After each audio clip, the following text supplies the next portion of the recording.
Friends? Huh? Like Friends, Ferdinand? Yeah, Friends was good. I got a live album.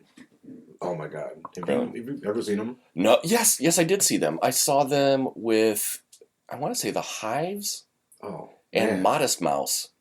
That's a great Fucking fucking hell. bill. Yeah, Wow. it was one of the like when they brought Twisted Christmas back, Okay. and they had it at the Aragon, Okay, and it this was was one like of the 3 nights that they had it. I think Franz Ferdinand was on their second tour, on the second album. okay. I haven't really followed them much after that, but they're fucking great. Oh man. Yeah, they're kind of like Arctic Monkeys for me. So that's Just like their guitar interplay, except for this last piece of shit album that the Arctic Monkeys just put out.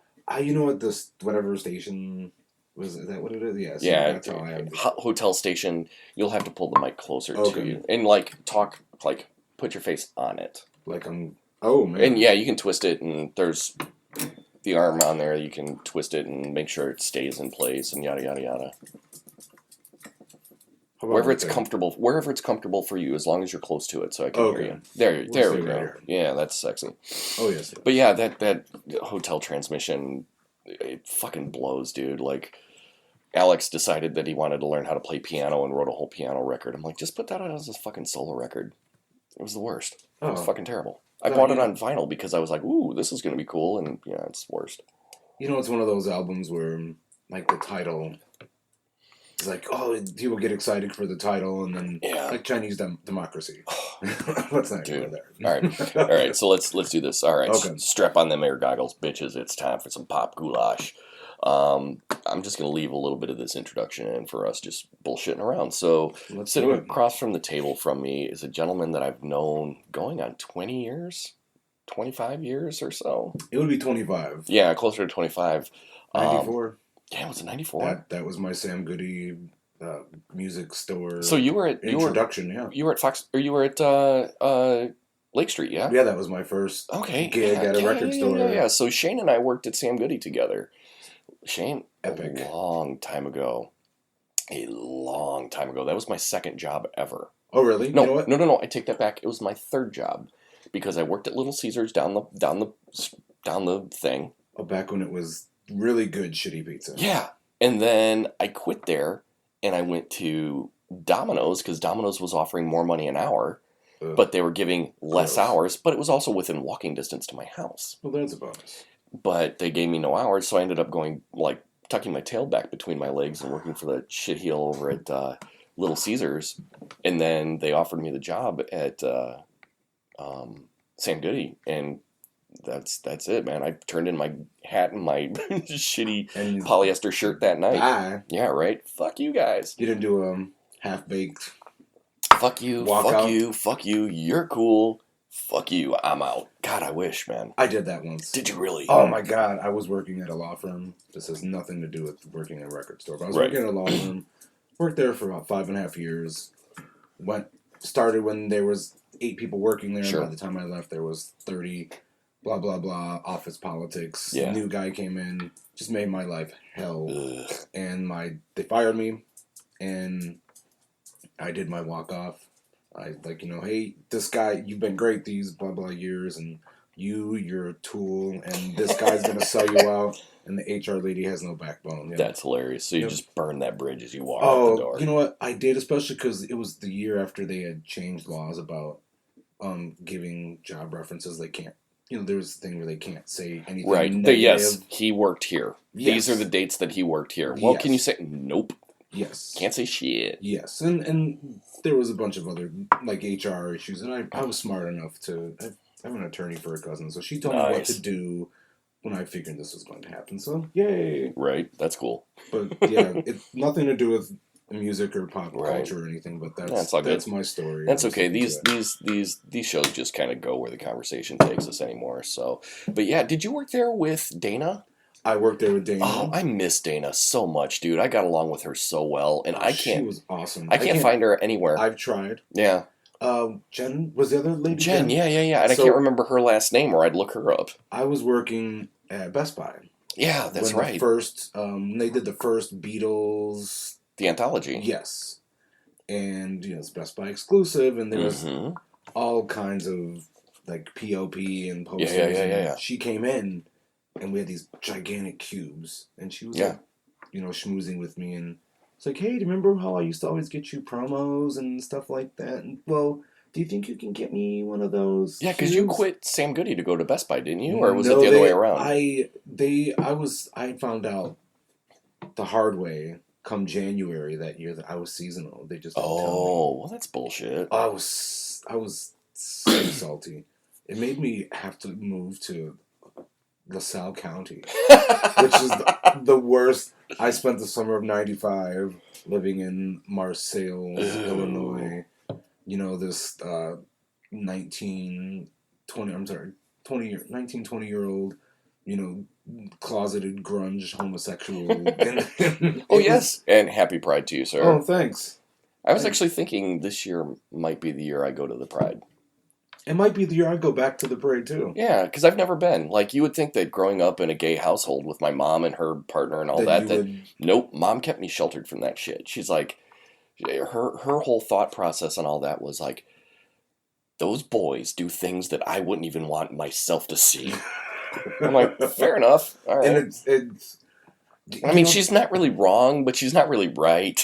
That's why my mom's never asked to go. None of my family's ever asked to go. I'm still not fighting, but I'm still teaching people in my family that using the word gay as a negative adjective is not necessarily. It's not fucking cool. Yeah, no. And I will use adjectives as well. And I've still got some of my straight buddies that back from home. Yeah. That I could tell that they still say gay like that. Right. And it's a learning curve. I'll just say that I give everybody gets somewhat of a pass, but it's 2019. Right. Let's get over it. I've absolutely got into some Facebook comment discussions. I'm so done with Facebook. Oh, I keep saying that, but then somebody shares this super cute dog video, and then I'm suckered back in. Well, see, I'm part of a Facebook group that's just, completely open, and it's just a safe place. Yeah. And I'm on that part of Facebook. Every now and again, I'll throw something on my own Facebook, which we call the vanilla Facebook. Gotcha. So I'll throw up like the memes that I throw up every now and again, or pictures of the boys, because really that's how my family sees my kids. So I'll pick up pictures of the kids all the time. And, of course. A meme or something that's like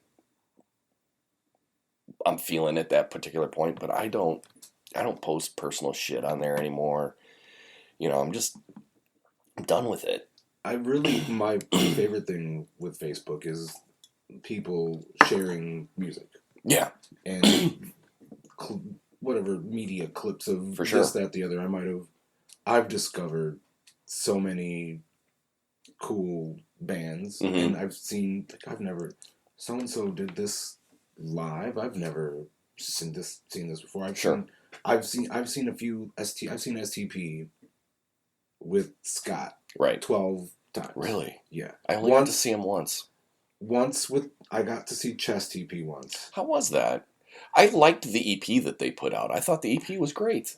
Because I remember I put it out there and you were like, really? I'm like, it's not bad. I was super skeptical because even at the ripe age of 30, whatever it was with the pinnacle. That was about 5-6 years ago, yeah. I was still kind of like... It ain't wild and fuck you. No, it was more of a Linkin Park thing. You know what, though? I really liked Linkin Park up to a point. Yes, that's the thing. I saw Linkin Park, oddly enough, I heard they put on an amazing show. At the Family Values Tour.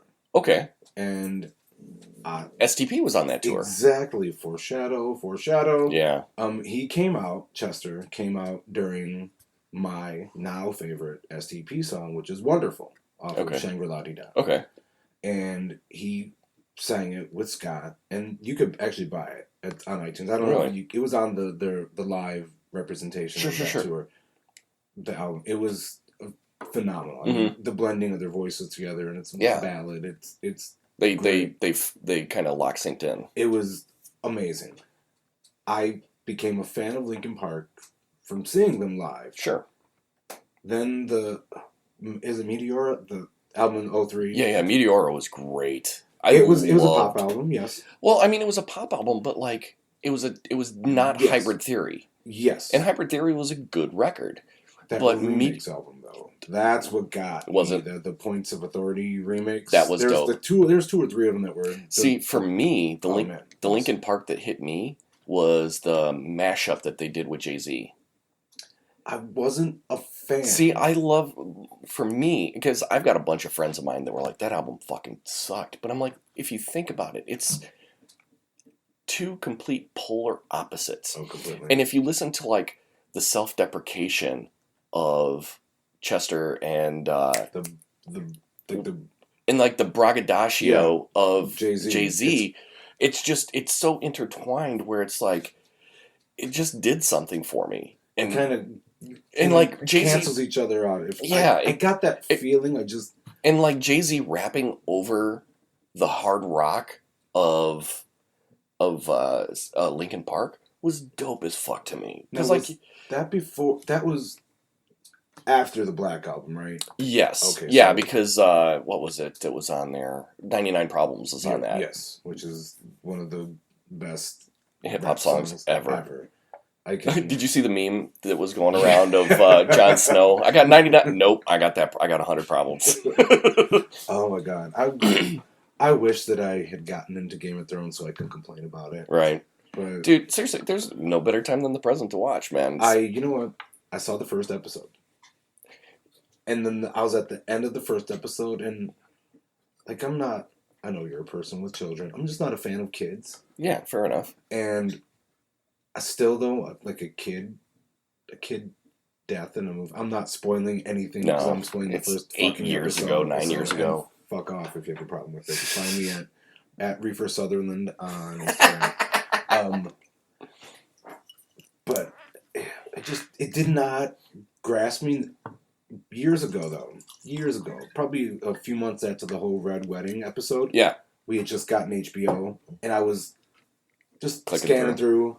I went to the other room to make pizza, came back in, and it was in the middle, not the middle of the episode, but right when the action... As it was going on. And I sat, because I'd heard about it, yeah. and I watched the rest of the episode, and no, love for any of these characters. I was... Yeah, it was fucking just... It took you back, man. And I was going to... From that point, I was going to go back and I was going to start watching, and then I got into... I got into something. Oh, I got into Alias. Okay. Somebody gave me the entire all the series. Yes, they got rid of all their stuff. This is when a lot of people were starting to abandon hard copies, and I'm this streaming. I was skeptical. I'm like, this isn't going to work out. And well, look at me now. Right. Well, I just started purging all of my Blu-ray collection, and just because. I use that Voodoo app, and you just scan the barcode, and if it's available, you can download the digital for $2. Now, can you get it the 4K? I don't know about that. I mean, they do have the UHD, which is their Ultra HD, but I don't have a 4K TV, so I don't give 2 wrinkled fucks. Yeah, I do. So. I do. Well, you've got disposable income. I've also had it for 3 years, and it was only $400. Really? When you move, which I'm sure since you own a house, you probably haven't done in a while. It's been about 9 years, 8 years. So they sent you the post office sent you this kit, movers. Yeah. So there was a coupon for Best Buy, 20% off any single item, $400 or more. Nice. One item. So I'm like, TV was just happened to be on sale for $200 off, and then you got the 20% off. Nice. Oh my god, it's 43 inches. It's a Vizio. It's not the best. But it's pretty damn good. In my experience with my job, which I don't drop the name of my job just for, I don't need shit coming back to me. Of course, don't do it. But Vizio makes a pretty solid TV nowadays. I mean, they're right up there, as far as I'm concerned, they're right up there with Sony. Sony doesn't make TVs anymore, but they're no, man, they're focusing strictly on Blu-ray players and PlayStation. Sure. The front door. Dude, Sony hasn't made a TV in 5-6 years. So the TVs that are the Bravias that are out there are old. Oh yeah. At the stores. Yeah. I remember Well, I seeing. think that or Bravia, Sony sold that off to somebody else. Oh, okay. But yeah, Vizio was, because at first, like Vizio, I remember when Vizio first started coming out, that was like an Apex TV. You're like, That was my first DVD player. yeah, mine too. I bought it at Best Buy. Because I bought mine at Walmart because it was not region. Oh yeah, it was region free. Yeah, so I had a bunch of like I had like a few Daft Punk DVDs. Oh yeah. Like they've got a compilation for their first album Sure. with all the videos. Yeah. It wasn't available here for the really. Now it is, and neither was the Interstellar 5555. That's the anime that's the companion piece to the Discovery album. Okay. You've ever seen it? No. God, it's on YouTube. Is it on YouTube? I implore you. All right, I'll check it out. Watch it, especially if you're a fan of that album, which is their best album. Fight me. You know what though? I just started listening to the album that was, I think it was after that, where it's got like the split in the middle of the masks, and one mask is the other, and the other. Oh gosh, what is it called? Human After All. I think so, but that was a really fucking solid record as well. Man, that Make Love song. Mm-hmm. Was a like, hey, listen to this song because in 2013 when we come back and you think we're going to be on some disco house shit, we're going to be making songs like this and you're going to be mad people. Well, apparently from what I've been told, that album, they brought studio musicians in to make that album. And I was like, that's fucking dope, dude. That was a great album. Yeah. Brainwasher, there's a bunch of... Dude, the whole album was solid. Like, I just listened to it here recently because they were talking about it in this Facebook group I'm in. I'm like, all right, they were like, oh, this album's classic. This is a perfect album. I'm like, well, you've obviously never listened to Beastie Boys' Paul's Boutique. Because that is my high bar as far as albums are concerned. Like, especially especially as far as like sampling and, that type of music is concerned. Like, I wish that they would release an instrumentals. I do too. Paul's Boutique. I do too. Just to hear what the Dust Brothers and they did together. Oh my God. That would be amazing. Yeah. I've come across back in my days of illegal downloading, which I don't do anymore. I never did. I never ever had an illegal download. I did it more for like bootlegs. Well, that I could see, but yeah. Like there was this site. Oh my God, I can't remember the name of it for the life of me, but it was legal. It was like and I think it was out of China. Mm-hmm. And they had all these albums, and they were dirt cheap. Like I had like 5 or 6 live Velvet Revolver albums. Really? Like it like felt, legit put out? I mean, they weren't like ish. Band, yeah, I have one on my phone still, but when the site shut down 4 or 5 years ago, all the stuff from my computer, even though I bought it, disappeared. I had some Prince stuff on there. That's mainly what I went there for. That's the shit you should have burned a CD and put aside. Well, my ex has some on hard drive, and can't find the hard drive. That motherfucker. Yeah, I know. I should go kill him. No, I can't. That's not cool. But yeah, oh man, so much good stuff. Yeah. So much good stuff, and dude, and yesterday was Prince's birthday. Yeah, I know. I tried to listen to just Prince all day yesterday. For the most part, I did. I had to listen to Purple. I listened to Purple from front to back for some perspective. I totally forgot that it was also Eric Kretz of the Stone Temple Pilots' birthday as well. Was it, dude? The guy's a hell of a guitar player. Who's that? Kretz. Or no, the drummer. He's the drummer. He's the drummer. Sorry. That's all right. I've had a hell of a day with the boys. I understand. So somewhat. I don't have children. No, I put up on that group. I'm like, is there a nice way to tell your kid to stop being such a fucking asshole? Because Grayson was being a total fucking asshole tonight. Like, he hit his brother with like a Nerf bat. I'm like, dude, seriously? How old is he? 4. 4. Oh. And then like I yelled at him about it, and I'm like, all right, dude, strike 3 because we're on the strike thing. You get 3 strikes, and if you strike out twice in a week, you don't get a toy at the end of the week. And of course, today I took him to Target with me, got him a toy, came home, he was a fucking asshole for the rest of the night. Like, you little bat. Oh. Well, that's probably how you were. This is my fucking kid. So, I totally forgot where I was going with that. Anyway, never mind. So, I just wanted to bitch about my kid. Pop Goulash, where you can come to bitch about anything. Kids, or somebody else's kids. The kids at the laundromat. That's the place that I encountered children. Oh, yeah. The most. And it's probably one of the worst places that you can Oh, yeah, encounter because they're children. the worst, because they're bored. Oh man, this little kid today, oh god. She was cute as a button, Oh, yeah, okay? but she was probably a fucking asshole. She was making it hard for me to hate her. I ended up hating her. She was singing Old Town Road, which I'm not opposed to the Old Town Road. This little Nas X. Do you have any idea what I'm talking about? No. It is the #1 song in the country right See, now. I'm old, Billy. I don't know new music. Like, Oh, I man, was surprised I stumbled on Billie Eilish. I really am. I'm, you know, I don't have the time to devote to try to find new music, I think is my biggest thing. when I first heard the name Billie, and I heard it as Billie Eilish. Okay. And I will still call her Billie Eilish just Fair because I've heard a lot of her, like her big fans refer to her in the proper way, and I just You're like, fuck you, I'm gonna just be divisive. yeah, it's one of those things sometimes where you're skeptical about the artist because of the fan base. Sure. And that's what it was at I first. was that way with Fish for years and years and years. I am still that way with Fish. Dude, I'm wanting to go to Fish at Alpine Valley for one night. I want to go to Alpine Valley for a show, but only bands like Fish and Dave Matthews, who are two of my least favorite bands in the entire world.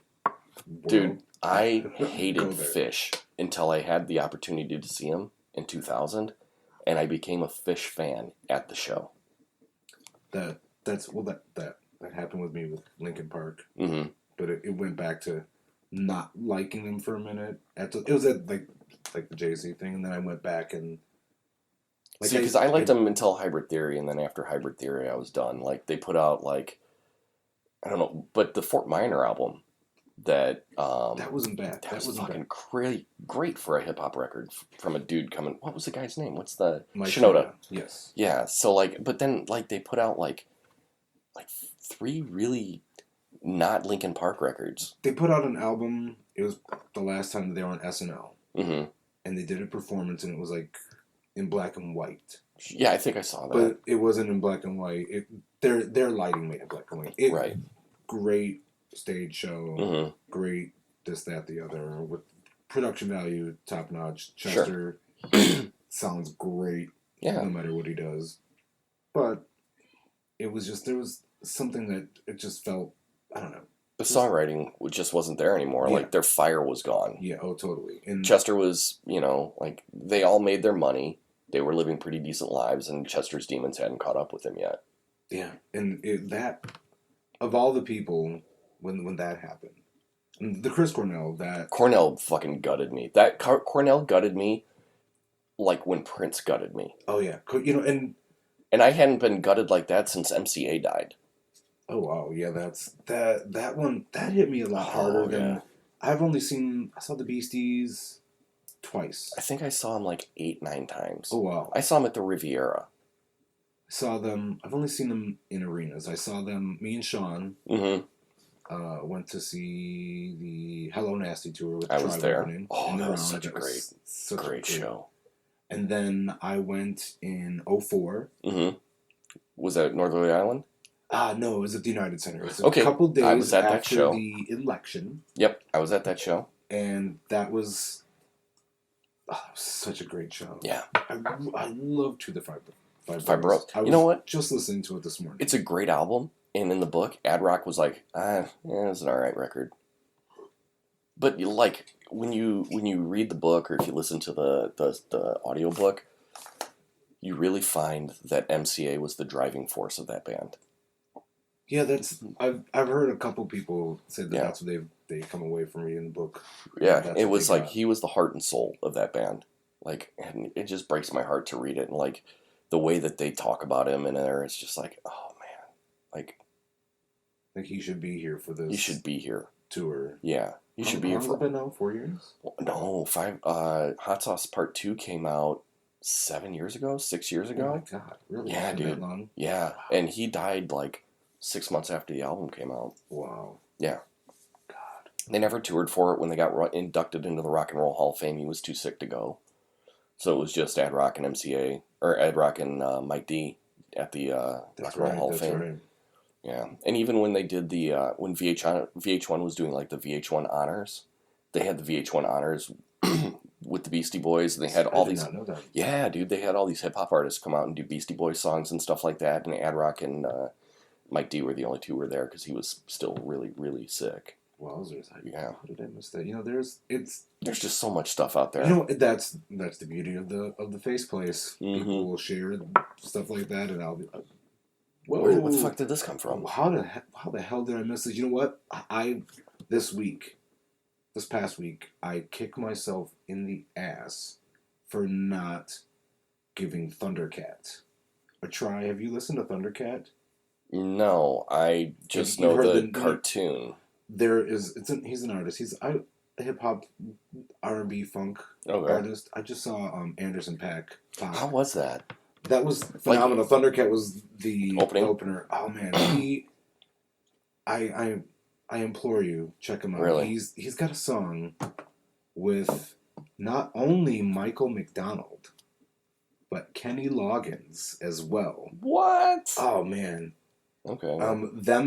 The big songs are Them Feels. Okay. Or Feelings. Gosh, I'm horrible with names of songs these days. And Friend Zone.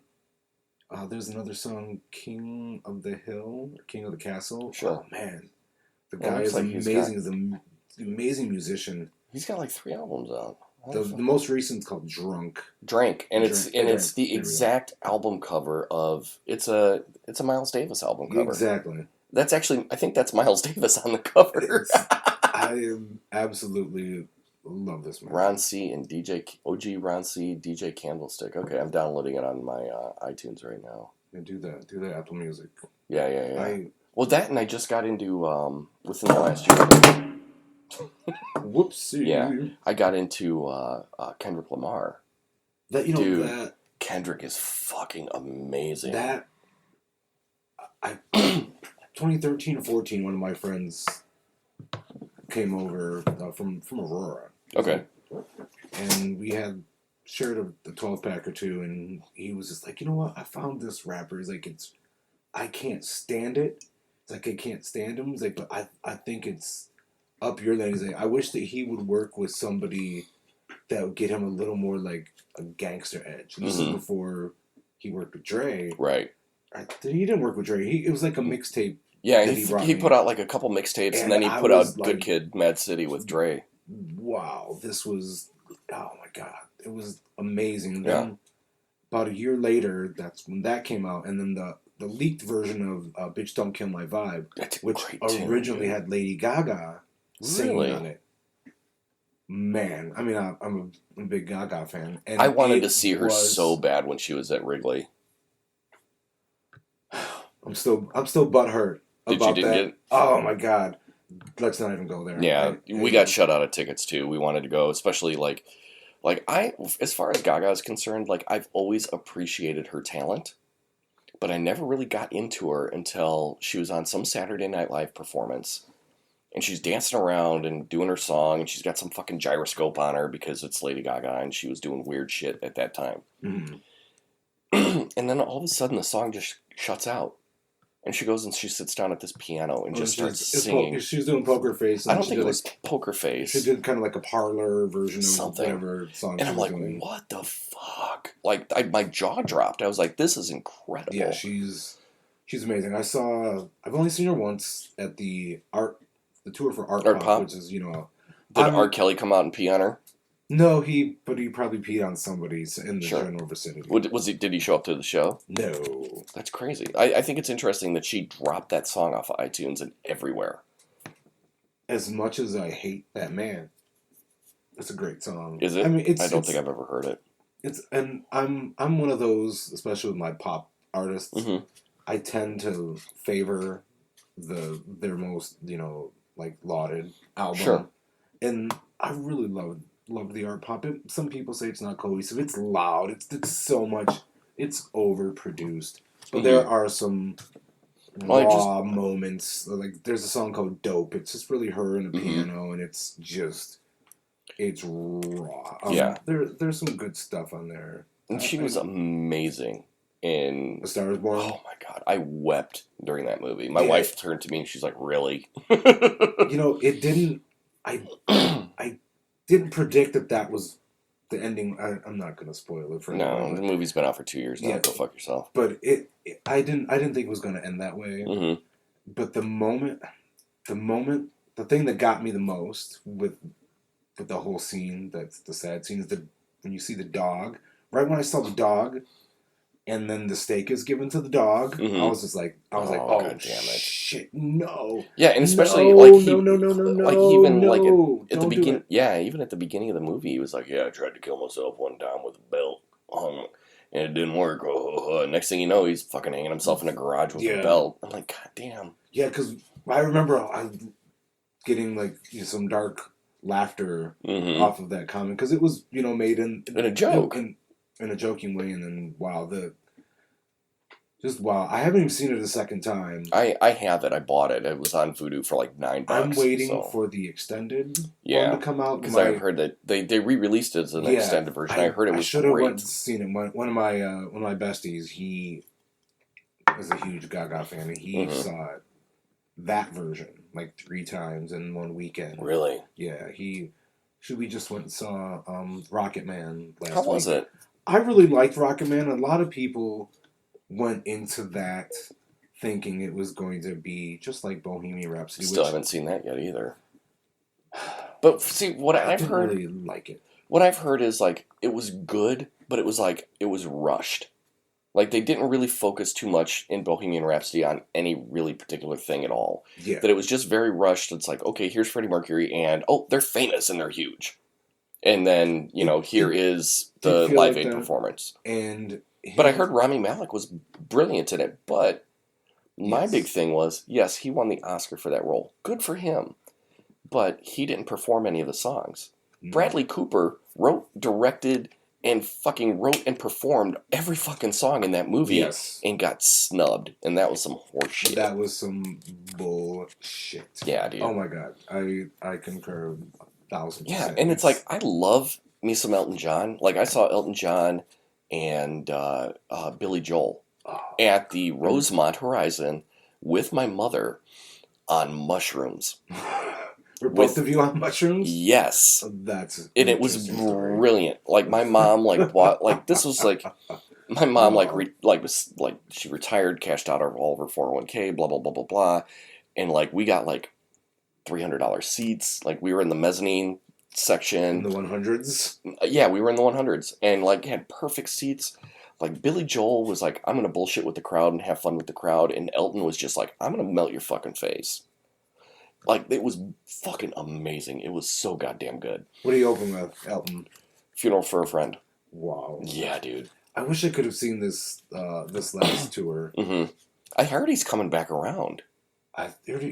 He's coming. He's going to be the closest here. I think is in that Van Andel Arena, which is somewhere in Michigan. I've gone there for a show. It's a nice road trip. Mm-hmm. It's up in the Detroit area, or? Oh man, it is in. I wish I could remember the city for the life of me. It's about a 3.5, 4-hour drive. Okay. It's a nice little town. Mm-hmm. Like Ann Arbor or something somewhere in there. Grand Rapids. Grand Rapids, okay. There we go. I may be working there this summer for a week or two. Oh, really? Yeah.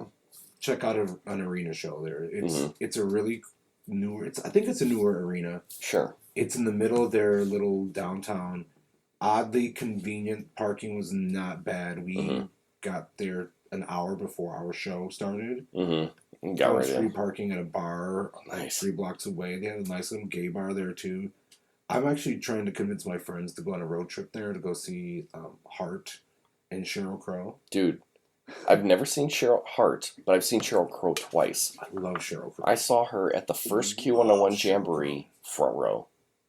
Oh, wow. And then I saw her on the second album tour. I love that album. Love that. Oh, dude, it's a great fucking record. Maybe Angels is one of my fucking wonderful, dude. Favorite Sheryl Crow songs. But yeah, I saw her on the Tuesday Night Music Club tour because that was in 95, I want to say, 94, 95. And then I saw her on the second tour, but I saw her at the Riv at the second tour. And she had Dishwalla open up for them. And people were throwing fucking quarters at them and lit cigarettes. Yeah, dude. I love the 90s. Oh, they were great. I miss the 90s. I got so many, man, sometimes I'm listening to the radio or the 90s station on whatever, and I'll hear a song like, That was in the I'm like, 90s? that was in the 90s, and they're like, wait a minute, I saw this band. Like, there's so many bands that people say, name 20 concerts that you can go to. And I can name 20 concerts that I've gone to off the top of my head. Yeah.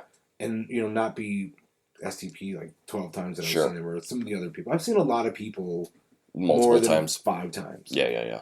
And it amazed me. Like, oh, wait a minute. I forgot I saw the Deftones at the House of Blues. Really? For the, it was in 03 or 04. Sure. I can't remember the name of that album. Was it White Pony? No, the one after White Pony with Minerva. Oh, God, I love the album, too. Oh, okay. That was like the Return to Form album for them. Oh, yeah, definitely. Hexagrams on there. It was definitely not influenced by Duran Duran like White Pony was. Dude, I've seen Duran Duran a couple times. I wish I could have seen Duran Duran. I'm not like they're not around. Well, when I was at that Q101 Jamboree in 95, I want to say it was the very first Q101 Jamboree. It was Duran Duran headlined with Faith No More, oh my God. Sheryl Crow, Bush, who else was there? Tripping Daisy, I think, was at that one. There was like a gang of bands that were there that day. I mean, it was a fantastic lineup. The Lupins were there. Whoa. Yeah, dude. Whoa. Well, nobody The really 90s. cares about the Lupins anymore, but like You just said that name, and it took you back, right? It took me way back. Of All right, let's see. Caring about the Lupins. Jamboree, because in '90s, it was 1995. I remember that much because '96 was the year that the Foo Fighters played. Let me see if I can pull this up here. Here we go. Q101 Jamboree '95. You've seen the Foo a lot, right? I've seen the Foo like a gang of times, dude. What's your favorite Foo show? Scale. Let's start with scale. Your favorite Foo stadium or arena show. I would say my favorite stadium show would have had to been when they were touring on Echo, Silence, Patience, and Grace with Weezer. Oh my God! Yeah, I missed that. That was I've only seen it once. No. That wasn't Echo, Silence, Grace, Patience, and Grace. That was the In Your Honor tour. Was it? Yes. Oh yeah. You're right. Yeah. That's the last album that I really, really paid attention to from the Foo Fighters. That's the '95 lineup for Jamboree. Faith No More, Flaming Lips, Stone Roses, Sheryl Crow, Duran Duran, Sponge, and Bush, and KMFDM. Let me tell you something. Sponge is my '90s band that me and my friend Chaz are always talking that if Sponge is anywhere near us within 100 miles, dude, Sponge put on a good show. We're going to see Sponge. That Wax Ecstatic album. Wax Ecstatic was great, and New Pop Sunday was fantastic. Oh my God, Painkillers. Yes, oh my God, you're the only album, person dude. I know in the entire world that knows that there was the New Pop Sunday. New Pop Sunday. I have the promo for it. I got it working at Sam Goody, man. That album was fucking brilliant. Yeah, if you're on fire, baby. Mm-hmm. Yeah. They were at one of these street festivals, like in the western suburbs, mm-hmm. a few years ago, and I was out of town. I was in Denver the weekend that they were like in the Chicago area, of course. And I was like, "Damn it, here I am in the mountains, and mm-hmm. the band that I've been trying to see for years, 20 years, is always happens to me." Yeah, but no, the best Foo Fighters show that I've seen was that one. But just in scope and scale. Like, when they played Wrigley the first time, that was a phenomenal show. That might actually almost take it. I was outside because I was going over to meet my friends in Boys Town. Sure. Like, hey, let's listen to the Foo Fighters and smoke a joint. They were so good that night. So one of those two were the best stadium. And actually that first Foo Fighters show, because they only played that one night, the first time around through on that tour for Sonic Highway. That was the first time they'd ever sold out a stadium in the United States. Oh, wow. Yeah, was that show. So that was a great fucking show. But two of the best shows that I've ever seen them do were the Riviera on July 4th, 1997. They were still touring on Color and the Shape. And I don't even remember who they had open up for them. Like, that's how important it was. Like, they were fucking phenomenal. Louise Post was still dating Dave Grohl at the time, and she was in the balcony, like in the little seat, at the Riv where they have like the side seats where you can look down. She was still dating him. She was in the show that night. She was watching the show. Were they at the Riv twice for that tour? No, I think they were only there once. They may have been there twice. I can tell you who opened for them because I was there. Sure. Talk Show. That's right. That's how I got to go for free. No. Talk Show was at the Aragon, same tour, different show. Okay. Yeah, because I saw that show. Okay. I was at that show as well. I thought that was at the Riv. My God. No, that was at the Aragon. Yeah, because that's when they played enough space, and like Dave had the pedal that made everything go around the entire room. They started to play. I can't remember before what song. Or Hey Johnny Park. Oh my God! They played the damn. intro to Rhiannon. Yes. Before they played. Yeah. And that was, that's because of Talk Show. That's how I got. Because Paris got me tickets. Nice. Well, that was also when Talk Show opened up with Psalm 69 from Ministry. Yes. Because shortly before that show, Al Jorgensen was interviewed in the Illinois Entertainer and said something about the Stone Pimple Pilots. Yes. And they took that as a hashtag go fuck yourself before the hashtag was a thing. Exactly. So, yeah. Yeah, that was a great show. Just like me being a big STP fan, especially then. Yeah. You always took a lot of, shot or heat from what I like to call the alternatines or the alternate kids of the early 90s. The hipsters, you would call them now. Right. And I had a friend that was a huge Pavement fan. Okay. And, I don't know the song, but they have a song. Cut Your Hair. Is it, they're like them Stone Temple Pilots, those foxy guys? Or I don't know. I saw Pavement at a Lollapalooza. I want to say it was in 95 or 97. They were good. I just found it's like another thing with the fan base makes you not like the band. Sure. They just turned me out. They were pretentious. And I saw a few interviews with them and I was just like, yeah. Well, yeah, they were like the it kids of that particular time. Like, definitely. They were indie, but they were really popular being indie. They're like, unpopular fact, I don't get the Pixies. I didn't until I saw them. Okay. Like, I appreciate what they are. And they have some songs I really dig. That was me too. Overall, I'm like, okay, like that's cool. I mean, I appreciate for their place in music history, and I'm totally down with that. But I'm like, I see the influence. Yeah, totally. And I get the influence. I'm there with you, except that I saw them and I was just like, wow, why didn't I do this? See, because I saw Frank Black and the Catholics a few times because they opened up for Pearl Jam at Alpine Valley. That's right. And they were good. I've never seen Pearl Jam. Oh my God, dude! I've seen Pearl Jam probably 13 times. They're so fucking good live, dude. Yeah, they're amazing. Even like I've heard that show that the infamous Wrigley show where they rained out and then they came back. Mm-hmm. I was going to a bar again. Sure. We listened to a little bit. We got rained, and we went, got hammered, came back.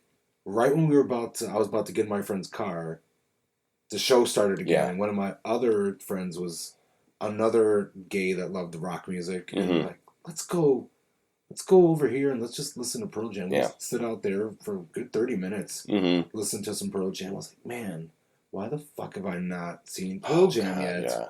Like, I've seen them a gang of times. Like, my first Pearl Jam show was at Soldier Field, July 11th of 95. Oh, wow. Yeah, they had Otis Rush and Bad Religion open up for them.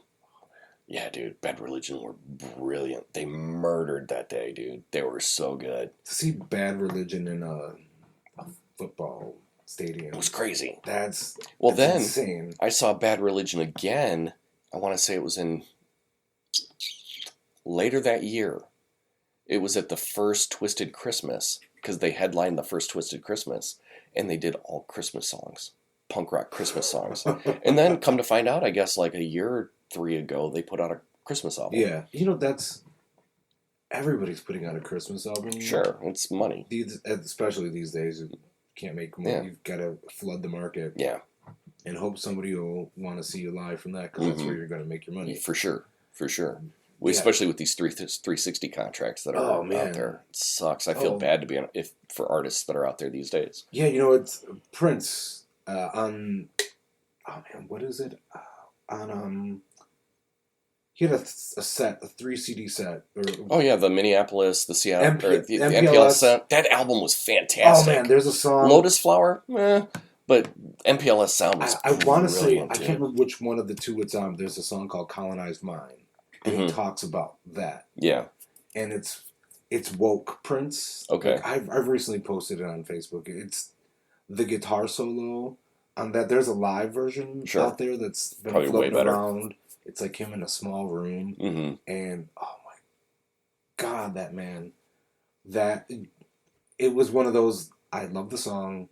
I knew the song front to back forever, and then I heard a live version, and I heard that guitar solo, and it gave me the same feels that I got from the Rock and Roll Hall of Fame While My Guitar Gently Weeps thing, which, I mean... Fuck you, take all my money. Seriously, that was right before the musicology tour kicked off, and I was going to go, and I saw that, and I was just like...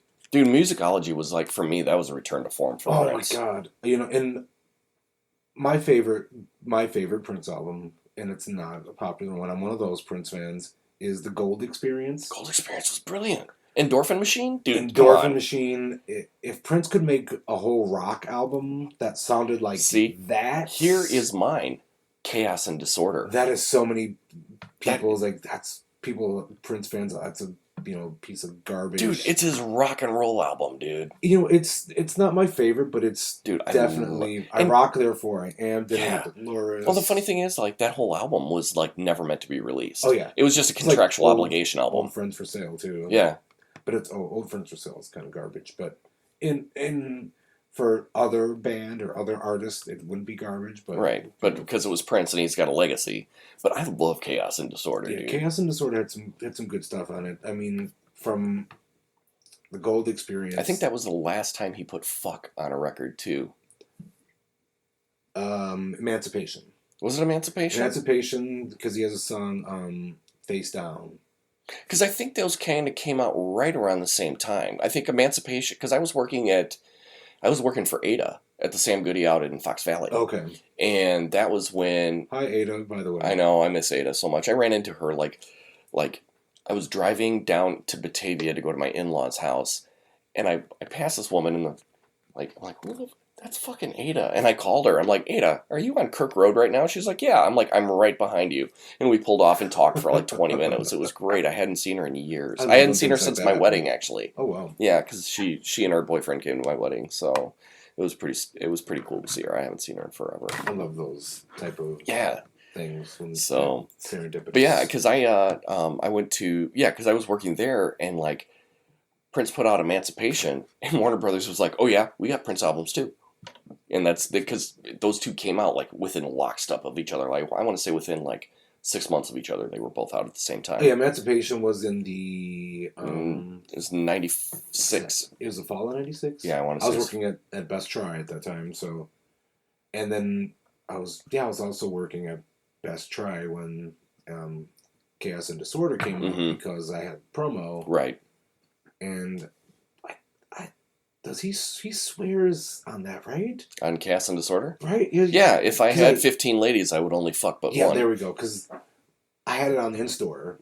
And that's how we found out that You can't play it in the in-store? Yeah, that was part of my 96 in-store. Like, we had like an end-of-the-year thing that year, and we did like for all the month of December, instead of just pushing the big holiday records that you're supposed to push, like Razor Blade Suitcase. That was a good record, though.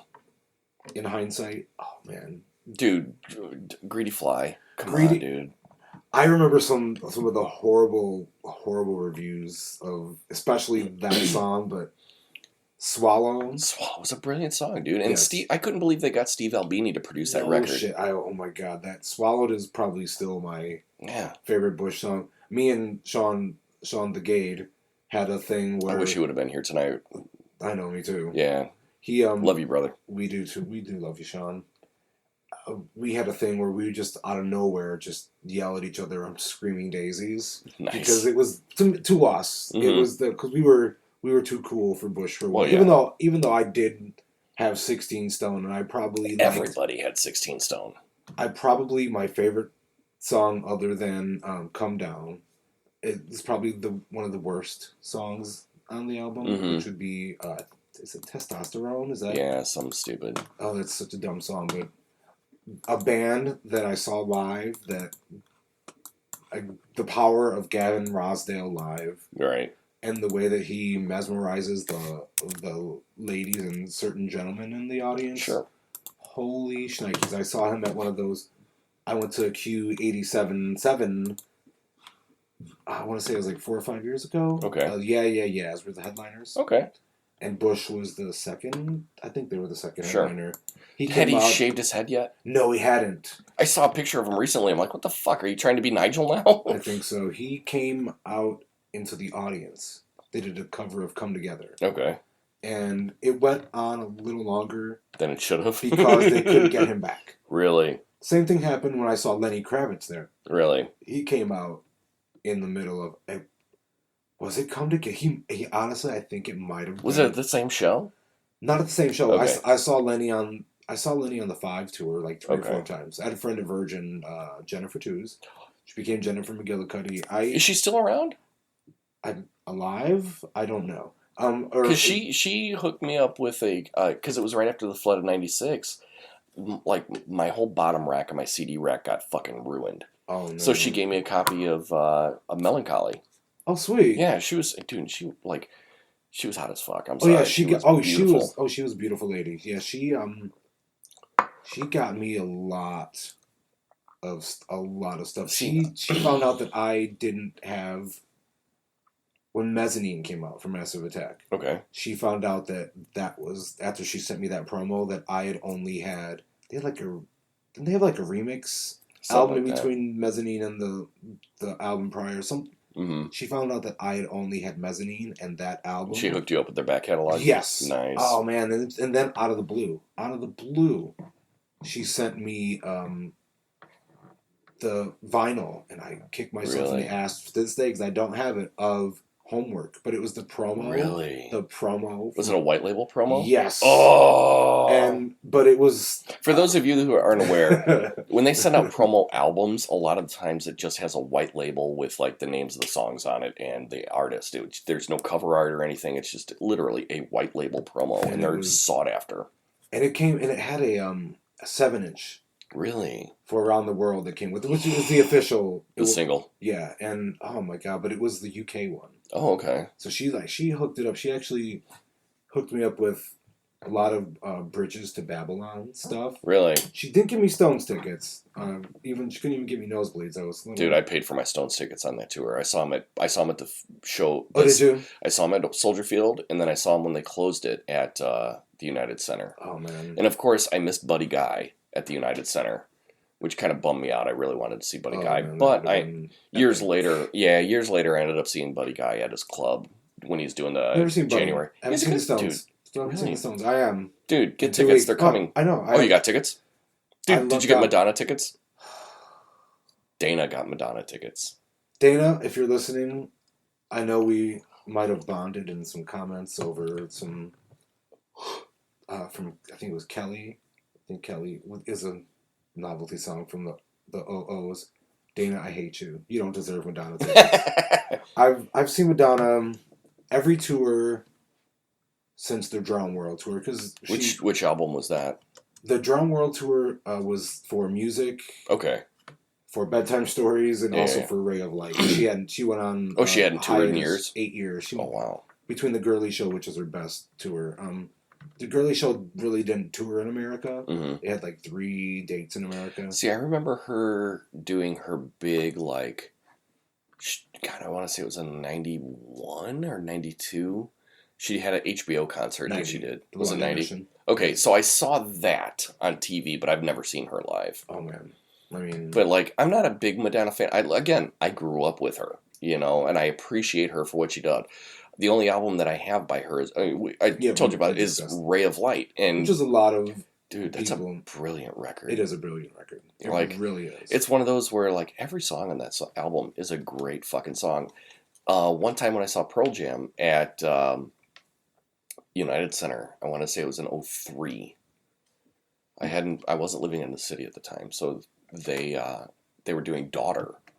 And usually at the very end part of Daughter, where it's just like that droning kind of outro, Eddie will do, like, he'll vamp on some songs. Like, I've heard that about him. yeah, and, like, a lot of times he'll do, like, he'll do WMA, or he'll mix in, like, Another Brick in the Wall. But he's got a couple that are kind of standbys, but he did Ray of Light. He did the chorus of Ray of Light. Oh, wow. Yeah, and one time when they did it, they actually did Let It Go from Frozen, from the Disney movie. Oh, my God. I still haven't seen that. I refuse to. It's good. I refuse. Yeah, I saw it before I had kids, though. But yeah, it's a cute movie. I refuse. Yeah. I will never see it. I don't know. I've got Kristen Stewart, or not Kristen Stewart. Kristen Bell. Kristen Bell. I'll see anything that she has anything to do with. She's amazing. She's amazing. The Good Place is... Dude, The Good Place, amazing. It's ending next year. I know. Which is fine by me. Like, I'm. It is with me too because I'm still on season 2. So, well, for me, it's like I'm glad that they're ending it before they just drag it on.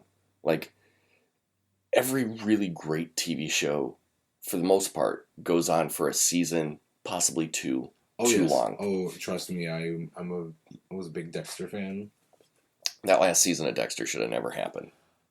It started out with such promise. The first episode, I was like, okay, this is once he and cool. Deborah started like once he was like, I'm in love with my sister, I'm like, ew. That did weird me out, especially because it was the season after they stopped. I love these, by the way. I have these at home. My wife got them for me for Christmas. So my aunt got me these in a really shitty wallet a few years ago, and I used that shitty wallet and these candles. Nice. And I've used a lot of the expensive gifts that year, so shout out to my aunt that has really shitty taste.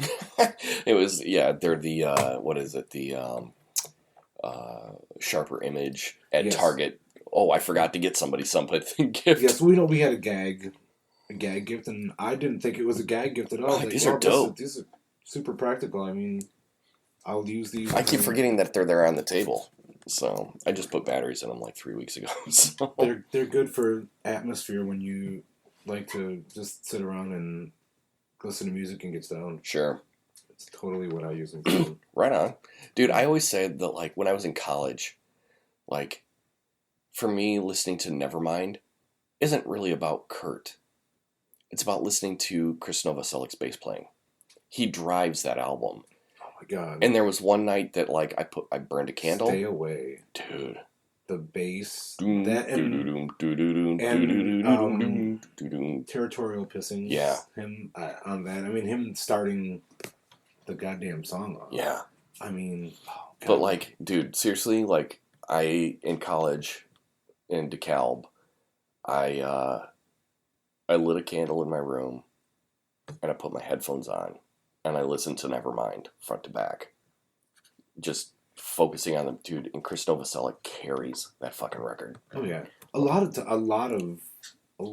times, especially with our 90s bands, the bassists are the secret weapons. And, yeah. I mean, of course, we can't refer to Les Claypool as a secret weapon. No, because he was but then again, Larry, I think was the guitar player's name Larry. Yeah, he was the secret weapon of that band. Like, I just saw some old performance from Conan or something where they did not Jerry was a race car driver. It was no, it was before that. It was an older clip. They had done Tommy the Cat. And it was an in-studio performance of Tommy the Cat, and it was fucking brilliant, dude. Dude, I gotta check that out. Yeah. That's, oh my God, epic. I have a friend he's in a cover band. They just do random covers, and they have a couple of originals. I think he lives out in Crystal Lake. Okay. And he's a bassist. He plays everything, but he's bassist in the band. And he had, like, commented on one of my posts one day about...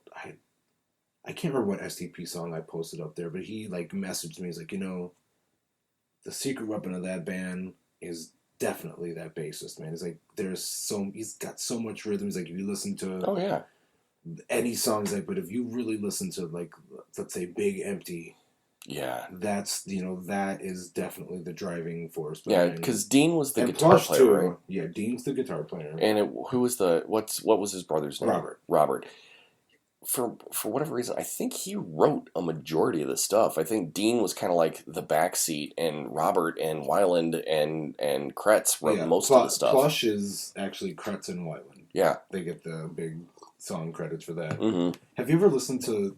I went down this rabbit hole of isolated vocal tracks. Oh, I have listened to some of those. I went down a Weiland one. Really? And this vocal coach was like I love those.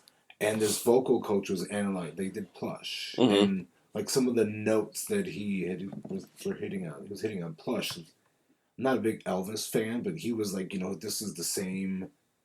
Like Elvis hits the same in tonality, note, and then he played the clip of where Elvis hit this note, and then he's like, and for people that want to, compare Eddie Vedder's vocals, and he went and tried to find some Eddie Vedder's vocals that were on the same, and there were none. Really? Yeah, he's like, it might have a similar sound. He's like, you listen to these three artists that both have said they've been influenced by, and then you can see how they came together and made that formation. I still to this day, I'm probably one of the few people out there, but I've never listened to 10 in its entirety. Really? I'm more of a Versus. I got more on the train at Versus. Go.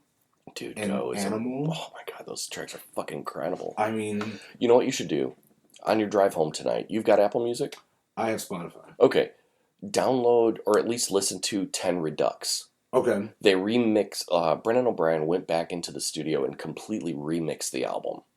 So it doesn't sound like the 91 original edition of 10. Okay. He stripped out all of the reverb that was on the guitars, all the reverb that was on the vocals. So it's just like, it's how originally Pearl Jam wanted that album to come out before the label was like, oh no, we got to do all this other stuff. Because, I mean, it was their first album and Sony had a lot of creative control. But the version that they put out with that Pearl Jam Redux is fucking brilliant. 10 Redux is my definitive version of that record. And it came out like 20 years or 15 years or however long it was after 10 came out. What's your favorite song from 10? See, that's tough for me. Because I have different... I love different... Let's say this, from the Redux. Okay, from the Redux. Which one's a standout track for you? I would say Garden. Okay. Because Garden, just the guitar work in it, but the lyrics, like if I ever did a Pearl Jam, because I'm on the Pearl Jam fan page too, and that's a toxic fucking group if I've ever been in one. I'm surprised and not surprised. Yeah, well, it's more toxic not in like masculinity or social. It's more like toxic like oh, everybody's got their opinion about the band. And there are people in the group that like, they're not Pearl Jam fans. They're just there to troll, and nobody calls them out. But I said that like if I ever had a Pearl Jam cover band, I would call it Shadow Flag, because in the song Garden, he says, "I will walk with a shadow flag into my garden of stone," and it's about being dead. It's a fucking brilliant song. Man, Black. Black is my Pearl Jam song from 10. Yeah, but if I'm gonna go anything else, I would say Release. Okay. Because I got daddy issues.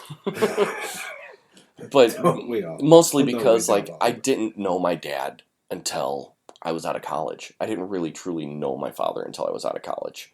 So that song really resonated with me a lot. Like, oh dear dad, can you see me now? I am myself like you somehow. Like, dude, like that song punches me in the gut still to this day when I listen to it. To me that's a Pearl Jam's like a band that a lot of guys that are rock guys that grew up with dads that were rock guys. To me, that's a band that I hear about a lot of guys going to with their dad. Really? Yeah, like I'll see it on the social medias. Like I've only gone to one show with my dad, and I had dad issues. Yeah. I went to see Lenny Kravitz. Nice. The Black Crowes. I was at that show at Rosemont Horizon. Yes. Yep. the Sony rep got me tickets. Nice. And it was, I took, for Mother's Day, because it was in May, for Mother's Day, I took my dad as a present to my mom. Just to get him out of the house. Yeah. And so we had like a father-son bonding moment. Nice. And we sat in the nosebleeds. There was some obnoxious 13, 14-year-old was having his birthday party in the nosebleeds. Gross. Kid. They were all in the row in front of us. There was 4 rows behind us that were completely empty before Lenny got there. Sure. And while Black Rose were on, like, I moved up a couple rows because there was seats available. Sure. And I was like, somebody's smoking weed. There are fucking children. At that time, I was a weed smoker, but I'm like, there are kids here? Mm-hmm. Why is somebody smoking weed when there are kids here? I'm like, and I turn around and it's my Your dad. fucking dad. I was just like, whoa, and at the time, I had young. My parents were very young, so at the time I was 23. My dad was younger than I am now. My dad was like 42. Okay. 43. 42, I'm trying to think. That was during the... That was 98. By Your Side tour, yeah. So that was 98. Because 5 had just come out. Okay. Literally had just come out. I think that's the only time I've ever seen Lenny Kravitz, and I was disappointed with his performance that night. That was one of the nights that sound at that Rosemont wasn't as shitty as it normally was. See, my whole thing was like... that place. Yeah, but for me with that Lenny performance was, it seemed like he was too busy being the cock of the walk. Oh, he and totally like was. Strutting around and like just play your fucking guitar, dude. You are an amazing musician. Why are you just dicking around like this? But the fucking... And Everlast was there, and Cree Summer. See, I missed Everlast and Cree Summer. I got there right as Lenny started playing. Everlast. Cree Summer does voiceover work now. Yes. She's a cartoon voiceover work person, yeah. She was on, wasn't she in A Different World? Is that what she was on? Yeah, she started originally on A Different World. Yeah, she was really good too. Mm-hmm. They really tried to push the bejesus. They pushed her, and she went nowhere. Yeah. But she had a good album. Her. So of all the major labels back in the day when I was working, Sony always had a lot of people that were kind of like some indie version of whatever pop subgenre they were, and they never did anything. Like Imani Coppola is one that I can remember, and Eagle Eye Cherry didn't. I mean, who had a big hit? One hit. Yeah. Eagle Eye Cherry had what? Save Tonight. Yeah, which was a good song. Yes, good song. But his biggest claim to fame was he was Don Cherry's daughter and Nina Cherry's brother. Yeah. It's like, well, good for you. Yeah. Good for you, boy. Yeah, there wasn't a lot of... They didn't have a lot of success with their singer-songwriter. There's that Sean... Oh, God. I can't think of his name for the life of me. Not Shawn Mendes. He's recent. No, it was in the 90s. He had this... Everything's gonna be... Yes, Rockabye. Yeah. Sean... He sounded so rapey when... Yeah, what the fuck was his name? Hold on, let me look it up. Started talking like, well, I was... Oh, God, it was so Wasn't awful. Primitive Radio Gods, weren't they a Sony artist as well? Oh, I thought they were Universal. No? Maybe. I love that single. That's one of the best one-hit wonders of the 90s. Yeah. That and White Town. Probably. White Town. Oh, man, I will never really be liked your... that album. I really liked that album. Right, Sean Cole? No, not Sean Cole. Come on. Oh, what is his name? Oh, not Clean Bandits. That's definitely not the... He was awful. I don't encourage anybody. Because I can see his album cover. It was like a gold album cover. Yes. Fuck it, I don't care. Yeah, I don't care enough. Awful. Yeah, but I remember when that song came out. It was right in that prime period of the Sam Goody days. So, but yeah, goddamn. That was. I was at that time. I was. What store was I? I was on my Circuit City. You kind of hopped around a bit. I did. I was at Best Buy for about 2 years. In '97, they kind of changed their culture a little bit and Is that when they bought Best, or is that when Best Buy bought Sam Goody? No, when I went back to Sam Goody in '01, though, was after Best Buy. Okay. Had taken them over, the whole Minnesota connection. Mm-hmm. But I got canned at Best Buy. It was great. 2 weeks later, I started working at Circuit City, and I stayed at Circuit City longer than I stayed at Best Buy. Yeah. I had a sweet deal at Circuit City. There's only 3 people in the music department because they didn't care about it as much as Best Buy cared about theirs. Well, and it's funny now because Best Buy, like I think they're just closing out all the CDs that they have. They don't even have a CD department anymore. They've got the bins. They've got vinyl. Yeah. They've got a better vinyl section than they do movies CDs. Even.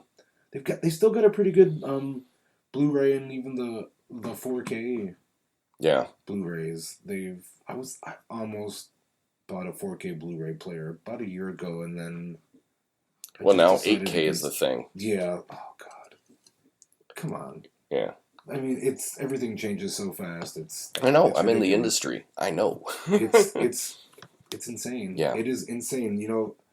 15 years ago, to get yourself a nice 50-inch television. Oh God, that thing was like $4,000. Well, yeah. And now $4,000 can buy you a lot of TV. Oh yeah.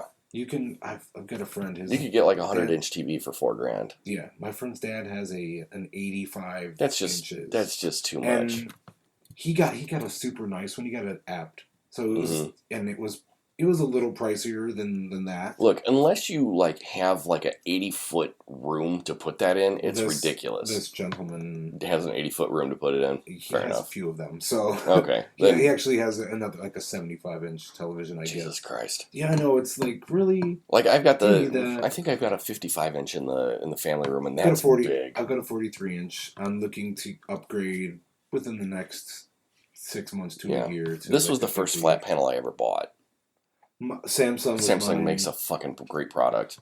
My first Samsung I gave to my my ex has it. Mm-hmm. I got it in '07. Yeah. Still works. Oh yeah. Perfectly now. Yeah, they got great customer service. That's why I'll always be a Samsung customer. I won't buy their phones because their phones explode in your pocket, and I'm an iPhone guy anyway. But yeah, I became an iHole in 2013. Mm-hmm. So I drank the Kool-Aid because it was good. Well, yeah, it tastes delicious and it works and it's just stable. Easier to use. Yeah. But I got Android friends that are like, well, it's more customizable. But I'm like, I don't give a fuck about that. Look, exactly. I want to play my game, and I want to play my music, and I want to play a movie, and I want to make phone calls and text. It gets me where I need to go. Go fuck yourself. Yeah, I that's always what I say. Well then, but it's like a gazillion fucking dollars, and I'm like, you know what? And if I buy it, guess what? The resale value is way more. Right now, I've got another month on my lease. Yeah, dude. Who do you have? I have Sprint. So do I. Fuck them. Oh, I know. Don't get me started. Yeah, seriously. I'm I'm in a hate relationship with Sprint right now. I've got one left. Right. I could buy this outright for $190 right now. Yeah. It's in perfect condition. There's nothing wrong with it. I can turn around and sell this SOB for $200-300. I'm like, yeah. So I'm going to get a new phone. They've got me locked into this. Well, not locked in. I want to change. I have an iPad. Okay. And I've got the cell service on the iPad, and I don't need it anymore. Well, the good thing is with the iPads, that those are unlocked. You can take them anywhere. Exactly. Same thing with my watch. I haven't got a watch. I think I'm gonna get my wife one of the fives, the Apple Watch 5, and with the cell service in it, because you can take it anywhere.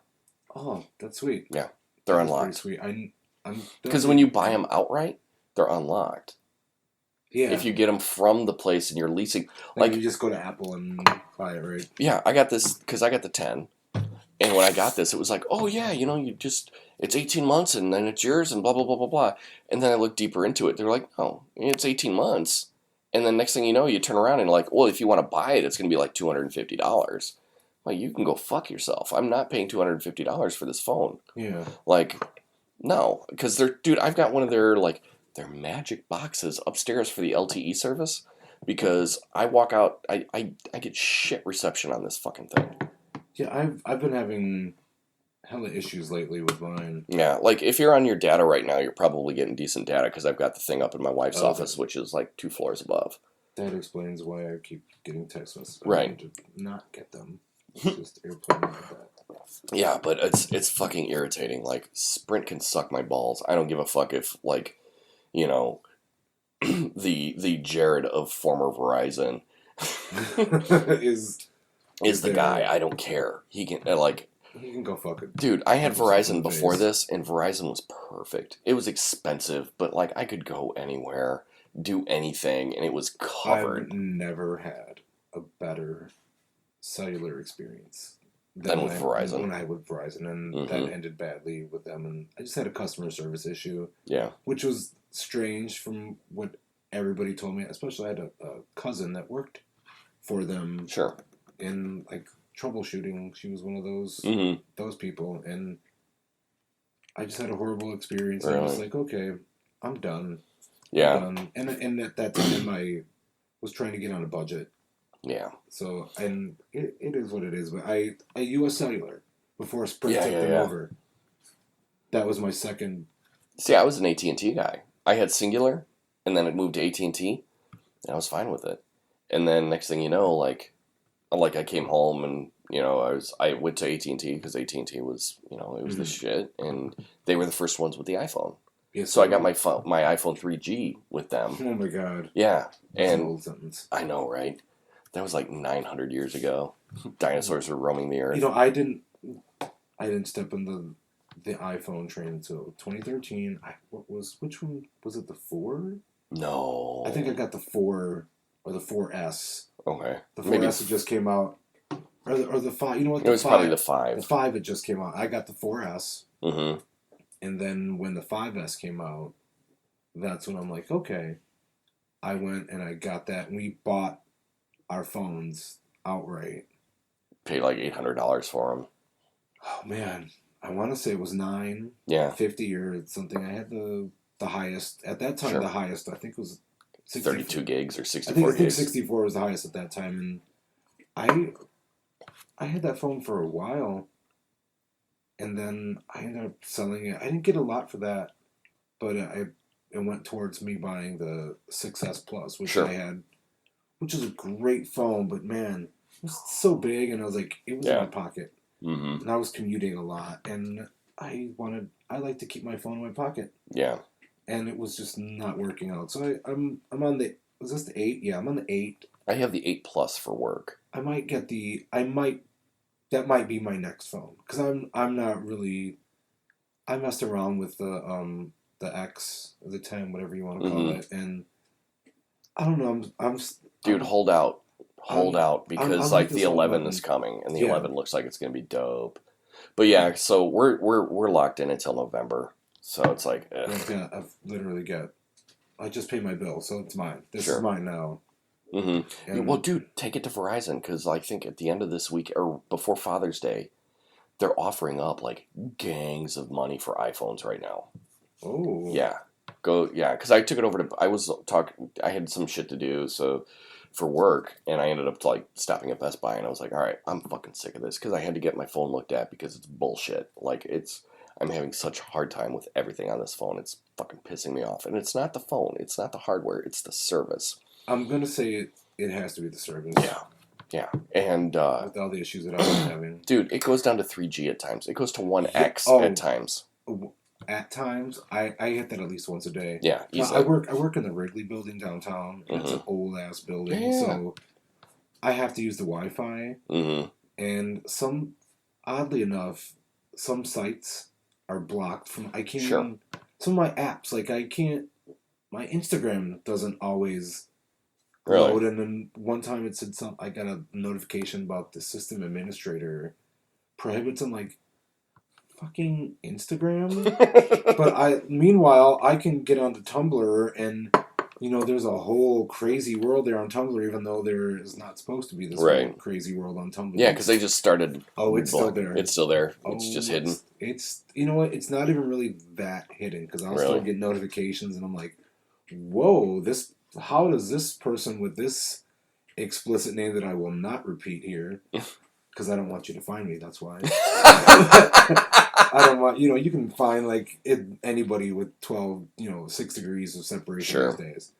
And we know a lot of the same people. Yes. So it's not just you, anybody in general, Right. but it's a that's a rabbit hole, literally, Sure. and all kinds of holes. Giggity. Giggity, giggity. But yeah, I really gotta change it up. I want to get a better phone. I just want to get one with more capacity because I'm old school. I got rid of my Apple Music because it interfered with my actual music that I uploaded. Okay. And it wouldn't give the artwork, and it was really pissing me off. And certain things, for example, I have this Jay-Z instrumentals album. Okay. It's a legit album. It legit came out in England, Mm-hmm. but it's not available here Because it's not a U.S. release. and it's with all the sample and clearance things that whatever. So one day I got Apple Music, and then it was on random, and some Jay-Z came up, and I'm like, you know what, I want to listen to that instrumentals album. So I went Couldn't there. find It was there, but it was playing me the original versions of the songs, and I was just like, I don't have this. Because you're not connected to the UK iTunes. So I was super pissed off about that. And some Sure. of my bootlegs, they weren't playing. Really? Because so I disabled it. Somebody told me all these hacks. And I was just like, you know what, if I had to go through all these fucking hacks, screw it. And Sprint was offering premium Spotify free for a year. Okay. So I just jumped on the bandwagon, and I've got a few DJs that I follow on the Facebooks, and this guy named DJ Dave Paul. He does this Prince versus Michael Jackson night. That's what he comes here about 3 or 4 times a year. There's an old hip hop magazine from the 80s and 90s called Bomb Hip Hop. Okay. He was I think the editor of that.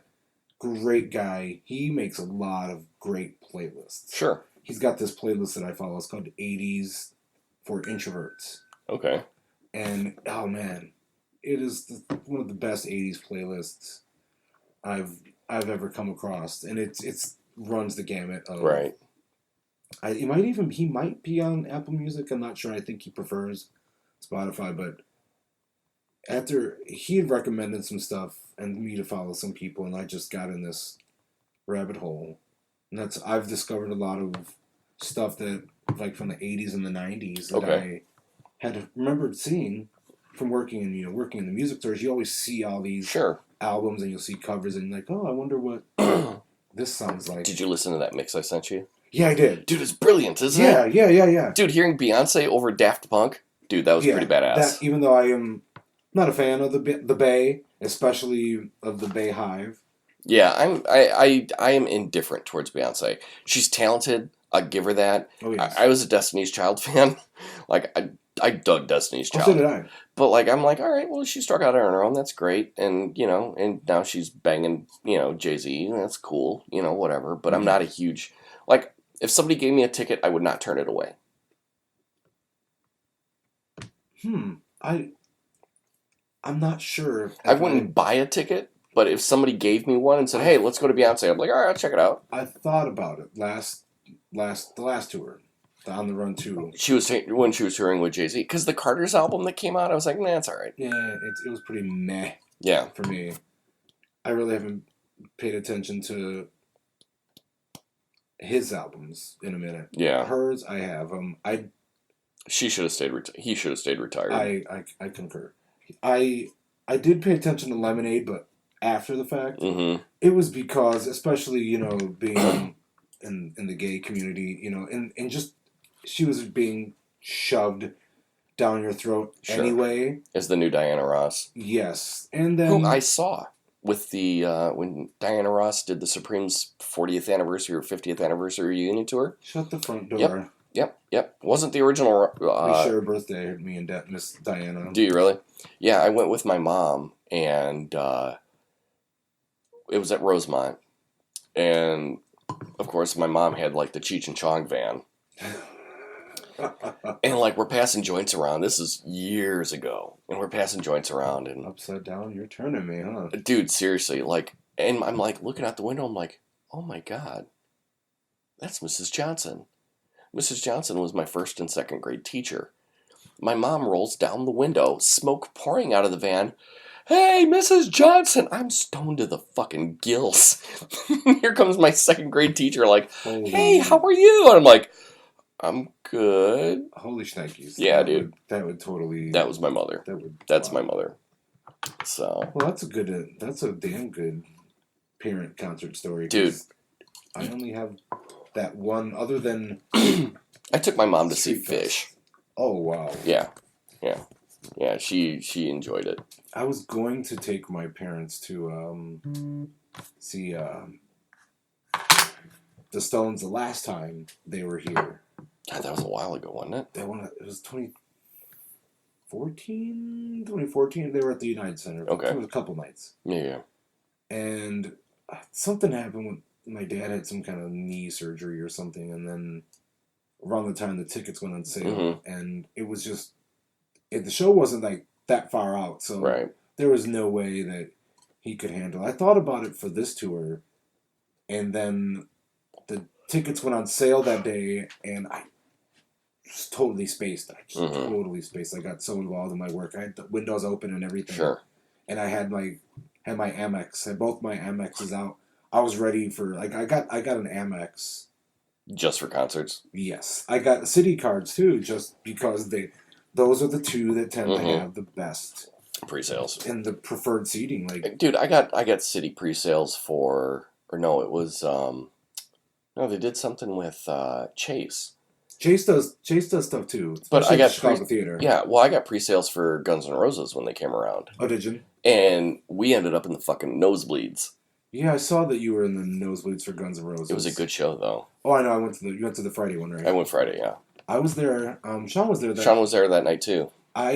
We bought tickets. Me and my friend, me and my concert buddy Chaz. We last minute decided to get tickets. We talked about it forever. We were looking on the resales. I'm like, you know what? Fuck it. There are some great seats available still from the venue. We got in the 100s. Really? Yeah, all the way, like, probably the second to the last row. Sure. But it was completely still the 100s. centered. There was a beer thing right there. Nice. A bar, everything right behind us. And this guy that works there came up to us. He's like, "Hey, you want to buy a wristband?"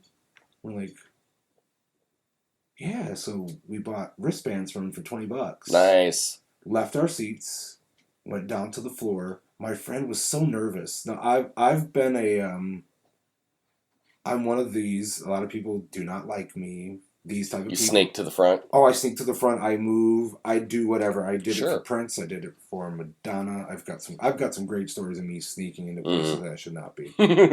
And that's why I go to concerts solo a lot. And and being a bigger guy, you think I couldn't get away with it, but back when I was like 100 pounds ago, like 10 years ago, I was getting away with it more now than you would not believe the things I got to do.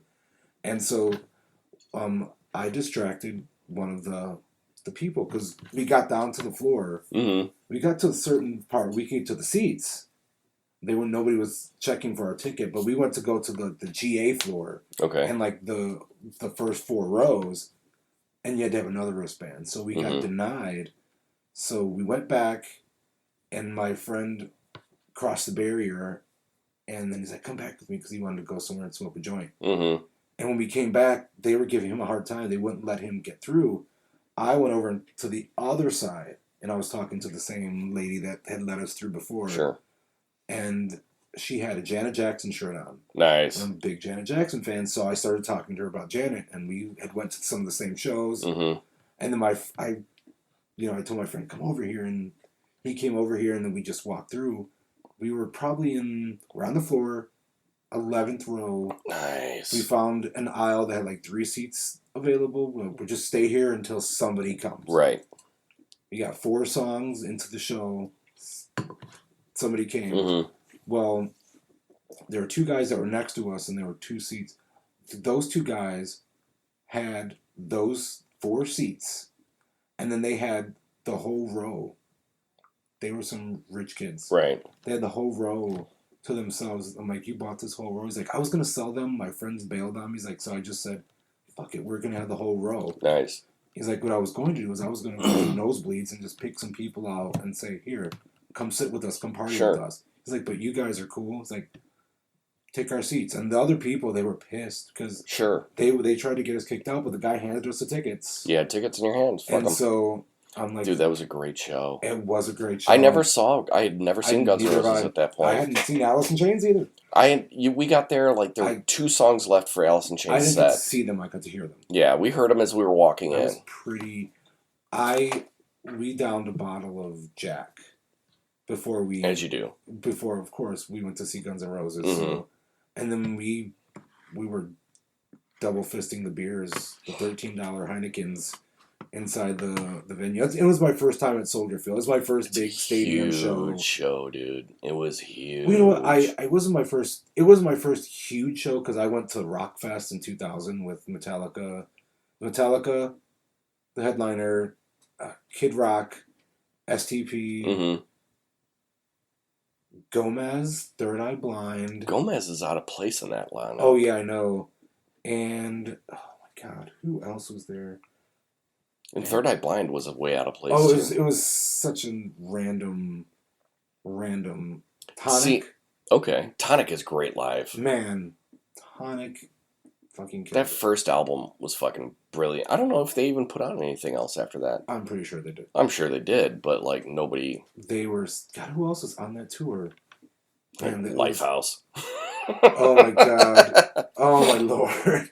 I fucking hate Lifehouse. That's funny. Like my wife and my It's at first. the moment I'm hanging on a moment. Yeah. With you. Yeah, my wife and I actually, our first dance as a married couple was to a Lifehouse song, but it was that Me and You or You and Me I know song. exactly what song. It's a beautiful song for like a wedding, Yes. you know, and yeah, it was one of those songs, and so we danced to that. We went to a dance studio, got a How long have you choreography. been married now?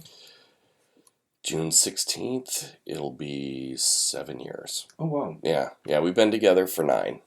Like next year will be our 10-year anniversary as dating. So, Isn't that cute? yeah, ain't that special? It's special. So, Look at you. right. So, yeah, it's crazy. I'm just glad that she stuck with me for this long because I'm a mess. Clearly, if you're putting all your daddy issues out onto your podcast. Yeah, I don't clearly give a you're fuck. mess. Whatever. Yeah, me too, Yeah. obviously. And So, but yeah, dude, like, the first, like, big show I ever went to with a parental unit was Michael Jackson. that's right. You got to see the Bad Tour. With my mom's.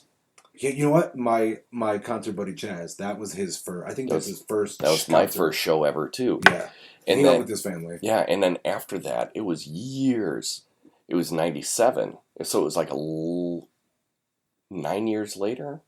God, it was 9 years later. I took my mom and I went to go see Fleetwood Mac when they did the reunion tour on the dance tour. Oh man! And again, it was my mom and was me. offered tickets from. They're Warner, right? Or they Yeah, Electra? they were Warner. Yeah. Or Reprise. Either way, it was all in the same I umbrella. got offered tickets that I couldn't go. Oh, it was so good. But like, again, like, it was one of those where it was like my mom, my best friend Eli, who was Emily at the time, all of her crazy pack of wild lesbian friends. Oh wow! And they all piled into my mom's party van, and it was the first time I'd ever smoked pot with my mom. Like, we all convened on my mom's friend's apartment. And what like, was the song that was playing when you were smoking? all of them. You were. It was like a Fleetwood Mac. Let's get. It's one of those pre-concert. Let's listen to. Yes. Yeah. So like, they're passing joints around, and my mom's like, "Fuck it, I know you smoke. I know you're pinching off of me." So like, Oh, and you were pinching. What an asshole! well, dude, I was 18. I had no connections. You're forgiven. So it's been years at this point.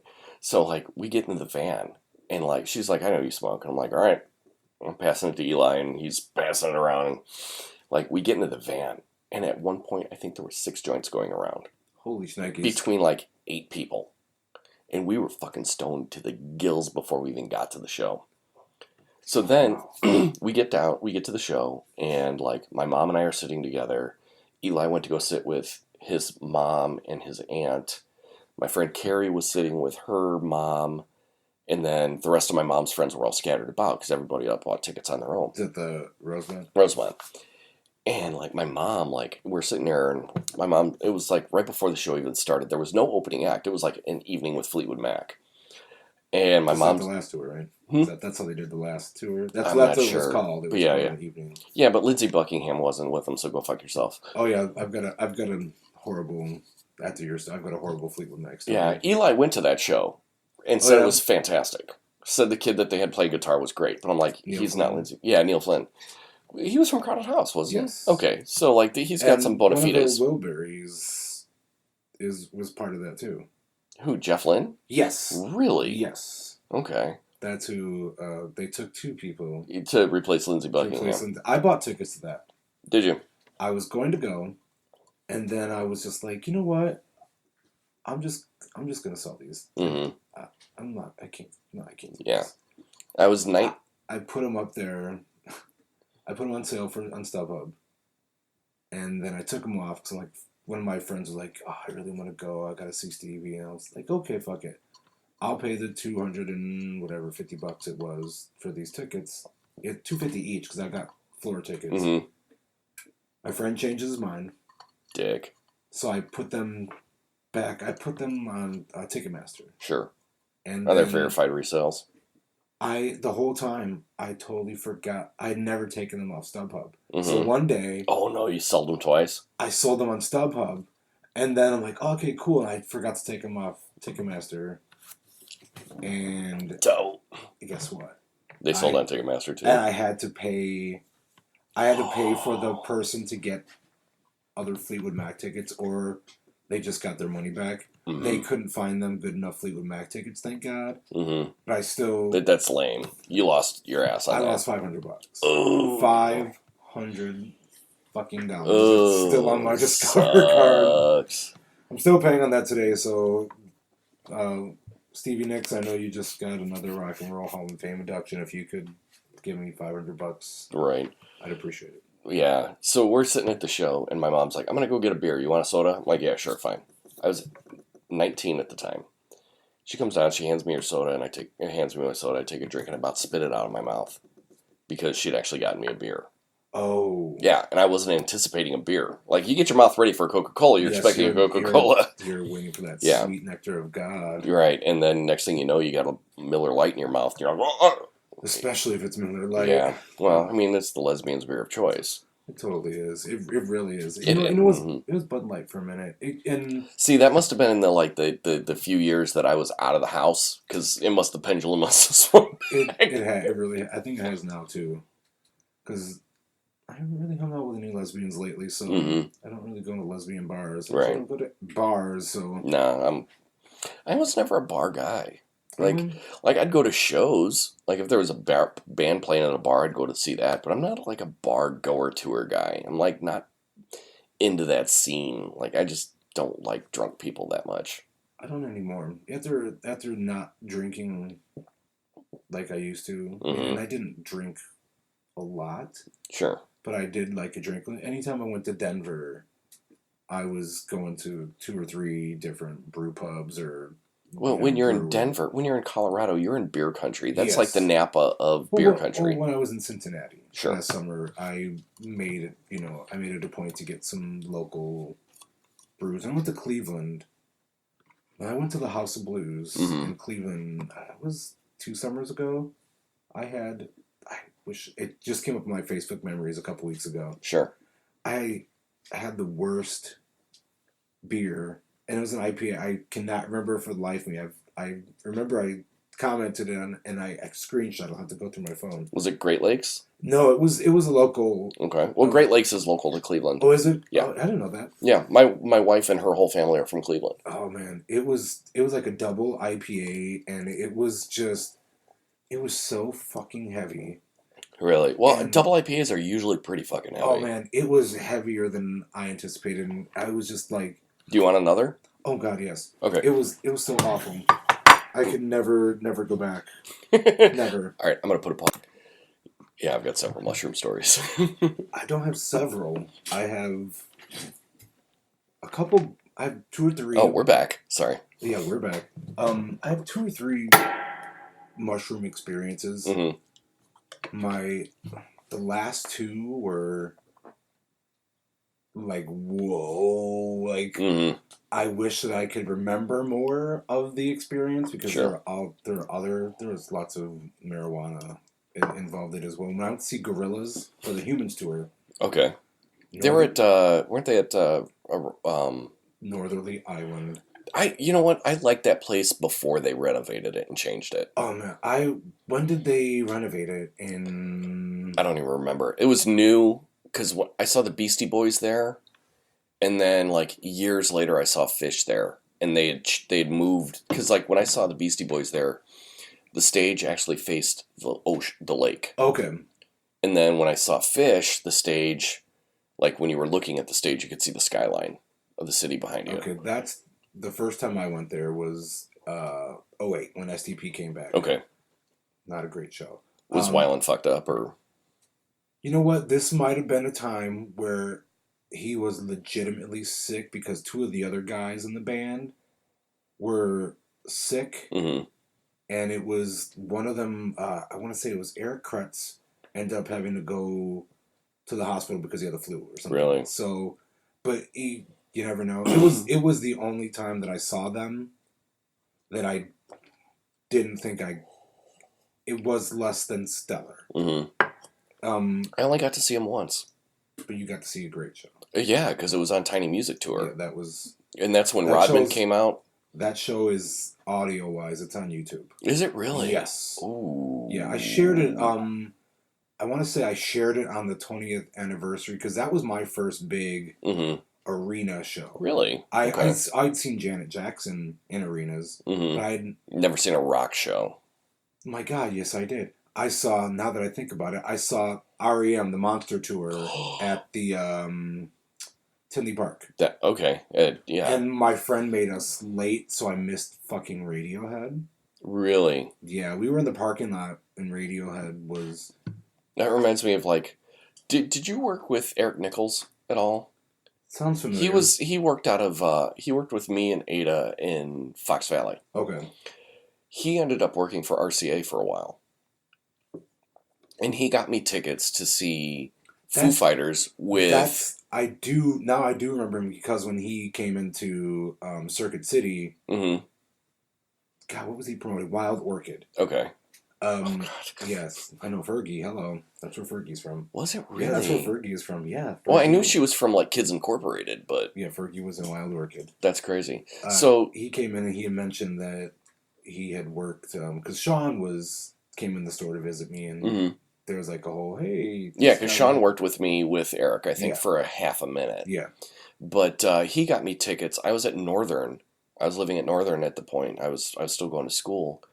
And he got me tickets to see the Red Hot Chili Peppers with the Foo Fighters and Muse opening up. Oh, wow. In Carbondale. Because they did not come, that tour for whatever reason did not come to Chicago. So SIU. It was at SIU, which their SIU arena is fantastic. Oh, man. It sounds amazing. Oh, my God. But by the time we got there, Muse had just finished. So we missed Muse. And they were still on like this was 90, or no, this was 99? 98, 99? Oh, wow. It was on the Nothing Left to Lose tour. So it's 98, 99. Because Eric actually got us into the Chicago Recording Company for a listening party for the new Foo Fighters record at that time. And we got promos of the album, and we got t-shirts, and I fucked my t-shirt. You know, stop giving out white t-shirts. I'll fuck up a white t-shirt like there's no tomorrow. Oh my God, How many fucked... Dude, I think I used to have a BBK white t-shirt. I think that was the last one that I had that actually, survived. Oh my God. Right. You just said BBK. Right, seriously. Oh. For those who don't know, those were the nephews of Michael Jackson. Wow. Getting back to my Gorillas Northern Island. Yeah, we're all over the place. That's fine. Oh, yeah. So, the Humans Tour, their big comeback. Now, were they still, trying to do we're a cartoon act, or was it fuck it, we're just playing? The first time I saw them here was the first tour. It started out at the Riv, but it sold out, and there was such a demand They moved it to the They Aragon? moved it to the Aragon. That's how I saw Oasis. They were a lot of people did. The Billie Eilish, Mm-hmm. she just did that. Really? Yeah. See, I wish I would have She went from she went from the Riv to the United Center. Really? Yeah, the demand. I know, right? That's fucking insane. That's like when they're like, "Oh, the Black Keys are playing the United Center." I'm like, "There's two dudes." Yeah, I don't get it, but whatever. Yeah. So, I get, since being the big Gorillaz fan that I am, I see that there's a VIP ticket. It's $200. GA, sound check, early entry. You get a T-shirt or some shit. And it was a great T-shirt. And what color was that T-shirt? It was fucking white. White. But it's kick-ass shirt. Mm-hmm. It's not an actual Gorillaz shirt. It's from their label. Okay. G-Foot. They're not their clothing label. Okay. Epic shirt. You can't buy it anywhere. It's one of those. Yeah. So soundcheck was it was my first soundcheck. Like that I bought a ticket, and it was way cooler than the actual show. Well, not the actual show, but way cooler than I had anticipated. Sure. We were some of the first people there, so we rushed up there. Yeah. Great day, great venue. I took my nephew as his graduation because he grew up, like when the first album was out, he was like obsessed, especially with 19-2000. My nephew was just like, it was our sing along song. Yeah, dude, the first album was great. Epic, also, and I have a history of great albums coming out on my birthday. Mm-hmm. Really, Tiny Music. Did it really? On my birthday, one of my. Tiny Music is like, I think that is like their high water mark. Oh yes, oh definitely. That's why you have to lift the grab. Yeah, I mean it's epic. So my Gorillaz thing, that whole day, my friend's like, so I've got this health bar that I made. He started getting this health kick, and it's got oats and it's got this. And he's like, oh, and I put mushrooms in this bar. For the whole day. So basically, see, at fish shows they call those ganja goo bars, but instead of mushrooms, they put hemp oil or hash oil mostly in them. Well, there was CBD and THC oil in this as well, because this is my friend with the medical card. Okay. So, dude, I need to meet your friend. Oh yeah, well, it doesn't matter. After January 1st, it's going to be illegal anyway. Exactly. So the whole day we're just smoking these joints. Meeting all these people. Like, I meet a lot of cool people at shows. Sure. So I met some really cool people at the show. We all stuck together because we were all VIP. Yeah. And we got super close to the stage. By the maybe 5 minutes before like Gorillaz go on, my friend's like, okay, we're gonna eat the rest of this. He's like, this part is the part where I know there's more mushrooms in it. He's like, he's like, it might take 15 minutes. It might take a half hour. So it might punch you in the face. Well, luckily, it did take a half hour because the show hadn't started. We thought it was starting. Sure. Hadn't started. So right at the beginning of the show, they opened the show with that song from Vince Staples, and Vince Staples was there. Oh, really? Oh, okay, that's cool. The tour. Nice. We knew Vince Staples was going to be there because we were at soundcheck. Mm-hmm. Anthony Hamilton was there. I don't know who that is. He's an R&B singer. Okay. He's awesome. He sings on the song Carnival on Humans. Okay. It's one of the short songs. It's one of the better songs on Humans. Sure. And by the third song, I think it was Last Living Souls. Okay. From their best album, Demon Days. You don't agree? No, see, for me, Demon Days, I need to really dive back into that one because it was like very mellow. It's mellow, but it's also very dark. Yes. Whereas the first album was like just poppy. It was sugary. It was bubblegum compared to Demon Days. But it also had some dark. It did. It had some elements to it, but like Feel Good Incorporated was like that was a fucking banger, dude. That I could not believe how big. That's when you go on iTunes now. That's the first one that pops up. And I never thought it would not be. No, because I would always be like Clint Eastwood for sure. I never would have thought it would. But like for me, like I said, like I can't remember if we mentioned it before we started rolling. We were rolling out, but before the show started, like Plastic Beach is my album from them. Great like tour. That is a high watermark for them because that whole album was just solid from beginning to end. Like every song, dude. Fucking Army Ants, like Army Ants is Army Ants is an STP song. Oh, Empire Ants. Empire Ants. Yeah, you know what I Same meant. difference. Same difference. Same song. Right. Little dragons on both, right? Same but different. There's a dragon on the cover of the album. Same difference. Yeah. Look at that. But dude, they had Snoop on the record. Yeah. You know what? I remember I went to go see Redman and Method Man with one of my friends.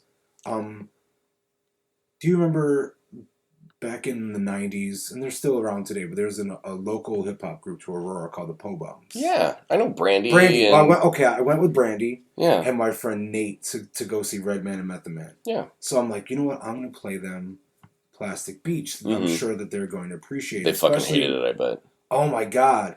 I couldn't even get them to like the Mos Def song. Like, not Stylo, but Sweepstakes. Sweepstakes is a dope song. And then like the second song on the album, that White Flag song. Yeah. I thought they would like that, and my friend Nate, who I went to see the first Gorillaz tour with, he was like, just not as good as the first two albums. And like I said, to me, it's the perfect mashup. Yeah. Of the sounds of the first two albums. Plastic Beach was a great first listen, and I loved it. Mm-hmm. But I didn't love every song instantly. Okay. It took me a while to like Pirate Jet. Dude, Pirate Jet's dope, dude. And to binge. Really? When I saw the show. That turned you around? Man, that was, other than the last 2 times I saw Gorillaz, I've seen them 4 times. I've never seen them. The first tour, it was them behind a white silhouette. They never once came out. Sure. They did Clint Eastwood twice. Would they do the regular and then a remix? Yeah. Which is, the remix that's at the very end of the album? It's like a dub. Yeah. Remix. Did you ever get the Gorillaz versus Spit? Yes, I did. Yeah, that was good. That was pretty good. I didn't think I was going to. It went out of print for a long time, and then it's back. It came back for Record Store Day on vinyl like 2 years ago. Possibly, maybe? I bought it on iTunes. So. I had it on CD. Yeah. They have a really good iTunes session. Do they? The Plastic Beach era. Really? I'll have to look that up. What songs they do? Glitter Freeze, Stylo. Dude, Glitter Freeze is one of my favorites. Where's North from here? Yes. Oh, dude, that's one of my favorites. Like, it was such an electro album. Like, that album was a perfect album for me. Like, there's not a dud song on the album. Yeah. Even, was it Donny Hathaway that was on that album? No, not Donny Hathaway. Bobby Womack. Bobby Womack. Even his songs. He came out during the tour. Did he? Yeah. That's cool. Oh my God, it was epic. For now, there's another guy that they used on Humans. That does those parts. He's actually from Chicago as well. He's on Strobe Light as the single that he sings on from Humans. Okay, I'll have to listen to that. Because I bought the CD. I have it because I'm kind of a completist like that. But not much with them. But the deluxe edition with some of the extra songs. Like there's a song with Carly Simon called Ticker Tape. Oh, like Carly Simon and Kali Uchis. Don't you just hate it when like they put out a bonus tracks and you're like, why didn't they replace one of the shittier songs with this song? Yeah, see, other people were saying that about Humans, but it wasn't cohesive. It wasn't. It was all over the place. There was supposed to be a theme. He said that there was a theme, and he told everybody the theme was supposed to be that it's like basically a dance party at the end of the world. Okay. It's the day before the end of the world. Something happened, and basically the thing was really about Trump. And they're not allowed to say 2 names on the album, Trump and Obama. So that's why on the opener with Vince Staples, when he's talking and you hear him say, "I'm turning to my partner," and then you hear like this little digital sound. That's anytime anybody mentions Trump or Obama, they use that. Like on "Let Me Out," the song with Pusha T and Mavis Staples. Okay. He's talking about, it's like the devil's at work, and then Trump is calling favors. I'll have to read. Like that might be the thing that turns me around to that album. I'll have to double listen. Listen to it again. What I would suggest to do, if you want to get, if you can't go see the tour, but maybe go on YouTube and look at some of the one of the live shows. Because are you familiar with Zebra Cats? No. Zebra Cats is I don't know if it's, you want to say it's house, club, electro dance. I don't know what you could categorize him. He's kind of like he's a rapper, singer. Sure. He's gay. He's got this song. I got turned on to him actually from Gorillaz because before Humans came out, they started having playlists. Okay. So, like 5 months before Humans came out, Noodle had a playlist. All the guys. You know, I remember listening to something where it was like Murdoch Yes. was just talking. Like, it wasn't like even a playlist or anything. He was just like talking. Oh, yeah, it was like the weirdest shit was ever. That was the weirdest shit ever. But Noodle had a playlist, and it was all. Which females. one was Noodle? The bassist, the okay, the Japanese chick. chick. Okay. The bassist guitarist. I'm sorry, Murdoch's. Murdoch's the bass player. Who was the drummer? Russell. Okay. Yeah. So it was, oh my god. And 2D is Damon Albarn. Basically. Okay. Yeah, it's funny because well, I don't know if it's funny, but he likes to say that he doesn't do the voice. Whatever. Of he 2D does the for the voice. cartoons. I'm like, you do. He does the voice. You clearly do the voice. Which is funny because, like... Don't try to... It's either you're going to be... For me, I want him to be fully immersed in the whole, mythology or whatever, or stay back. Because now they're back. They should have been a tour with holograms by now. Right. But he doesn't like not being able to be a little more spontaneous, and you can't be spontaneous with even a though hologram. A lot of the set lists weren't changing up. Even though the last tour, that bums me out when a band doesn't like switch up their like. I'm so like spoiled with Fish and Pearl Jam, who play a completely different set list every night. Like on the last Foo Fighters tour, they pretty much did the same fucking set every night. I'm like, that kind of bores me. Yeah. Like I feel bad for people who bought 2 tickets to see them both nights and got the exact for the most part the exact same set list both nights. The Gorillaz, I haven't seen them more than once on each tour. Sure. I really wanted to after the Humans tour just because the visuals alone. Okay. That they had behind some of the new songs were like there's a song that I recommend to go back to on Humans. Busted in Blue. Okay. It's a 2D song. Okay. Basically, but it's because for me it's very sparse. Okay. It's a very sparse song. And Sex Murder Party. Okay. Sex Murder Party has Zebra Cats and oh god, why can't I think of his name right now? Jamie Principle, Chicago. He's a Chicago house. Sounds like they really kind of leaned into Chicago on that record, which Twilight, would explain why they lent the. They made a lot of the album in Chicago. And he has a Chicago producer, Twilight's Tone, I believe his name is. He's a Chicago hip hop house legend.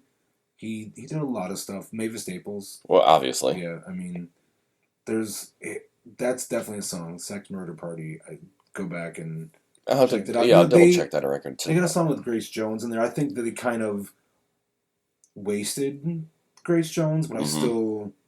The only time I've ever heard her sing was her version of Demolition Man. Oh, okay. So she's very much like on the art side of music. Oh yeah, I really want to. She's gonna be in Detroit. Really? Yeah, me and my friends were gonna go, but it sold out so quick that. Where's she playing at? Is it I want to say it's the Fox Theater. Yeah. There's a Fox down. It's right across the street from the Comerica. Yes. Yeah. Yes, I've only been to Detroit for the auto shows. Okay. But I've always wanted to go back. Yeah, I went to Detroit. Show. Yeah, I worked in Detroit last summer for a week. And, I remember seeing that on the book. Yeah, I worked. For one of the days, they're like, "All right, fuck it, we're gonna go to a Tigers game." I'm like, "All right, cool." I've never been to that park. I'm not a sports person. I'm not a sports ball person either, but like I like to go to games because it's more interesting than watching it on television for sure. Especially baseball. Yeah, baseball's on TV. Exciting to be. I live 5 blocks from the Sox Park, and I have a friend that works there, so I go occasionally. What neighborhood are you in? Bridgeport. Okay. Oh yeah, it's right there. It's the hipster haven of the South Side. Yeah. Oh. Which used to be the drunken Irish section of the South Side. Yes. Oh, and a lot of my friends that are people of color told me that back in the day, their parents told them that if they're going through Bridgeport, they better run. Yeah. It has a history. Oh, for sure. Oh, I've encountered it. I've encountered it at the McDonald's with some old school Bridgeporters clashing with some people, and I had to stand up for some people and be like, shut the fuck up. Yeah. You know, it's one of those, but it's a great music neighborhood too. We don't have venues necessarily. A bunch of bars. There's this bar, and if you ever come to my neighborhood, 2 bars I recommend. There's one called Maria's, Packaged Good and Community Bar. It's an unassuming storefront. It sells all your craft beers, and I used to live in a different neighborhood in the South Side, Little Village. It's an awful neighborhood. Yeah. The Hood. Yeah, no. Leo Perez, who is a comic book artist, he was in Pilsen. Okay. He grew up in Pilsen, which is basically a little village too. So, but he grew up in Pilsen, Bridgeport and Little Village. So, I lived there, and there were more venues. We had a street fest called Via Palooza. Okay. It was literally at my doorstep. Nice. But no good music in Bridgeport. Was it all like mariachi stuff? No, it was there was some, but there was a lot of Spanish rock, and there was like some straight up I want to say there was a death metal band, like a Spanish death metal band. Sure. That had a little bit of notoriety because I saw people with their shirt before I saw the band in the neighborhood. So Bridgeport, we need to get on that, but Maria's. That's the place, huh? It's I think Esquire, Time, CNN. They voted one of the coolest bars in the country. Not in Chicago, but nationwide. Country. Really? Yeah, definitely the coolest bar in Chicago because it's so unassuming, and you go back and it's this bar. You gotta let me know next time somebody decent, or next time you know something worth seeing come through. Let me know, man. Nobody ever goes there. They have DJs. Oh, okay. They have a DJ set. There's another bar, just a brewery opened up called Mars, MARZ. Check them out. They have comedians. Really? So it's kind of all over. And they are going to have live acts. They're actually sponsoring a Pride Festival for the neighborhood, especially in our neighborhood. It's not a very friendly neighborhood. It's not. It's not that it's not friendly, but it's just there's no Pride Fest on the South Side. I take that back. There is a Pride Fest on the South Side, but it tends to be. It doesn't tend to be. It's the Black Pride. Sure. Because they have a Black Pride. They have what's called a big boy. Well, let's face it. Chicago is one of the most segregated cities in the nation, and it really it's. And it has been, and always, and historically has been. It's fucking pathetic. It is really pathetic, and especially coming from. I grew up in Aurora, as you know. But you grew up on the east side, though. I grew up on the south side. Technically, I went to the east side. Okay. Southeast side, but it was. I lived on the border of Aurora and Montgomery. Okay. But I went to East High. Sure. And so I grew up. My grandmother lived on the west side. Okay. Yeah, I grew up on the west side. So. My mom went to West Aurora. As did my dad went to East Aurora. But when I was in Aurora, I felt less of that than I do in the city. And it was a shock. Sure. To me, because I had been going to the city. Yeah. And I had been, I was dating, and I was out in the city a lot. And then after dating somebody out there for about 2 years, I ended up moving out there. And after living there for 6 months, I was just like, oh, this is what it's all about.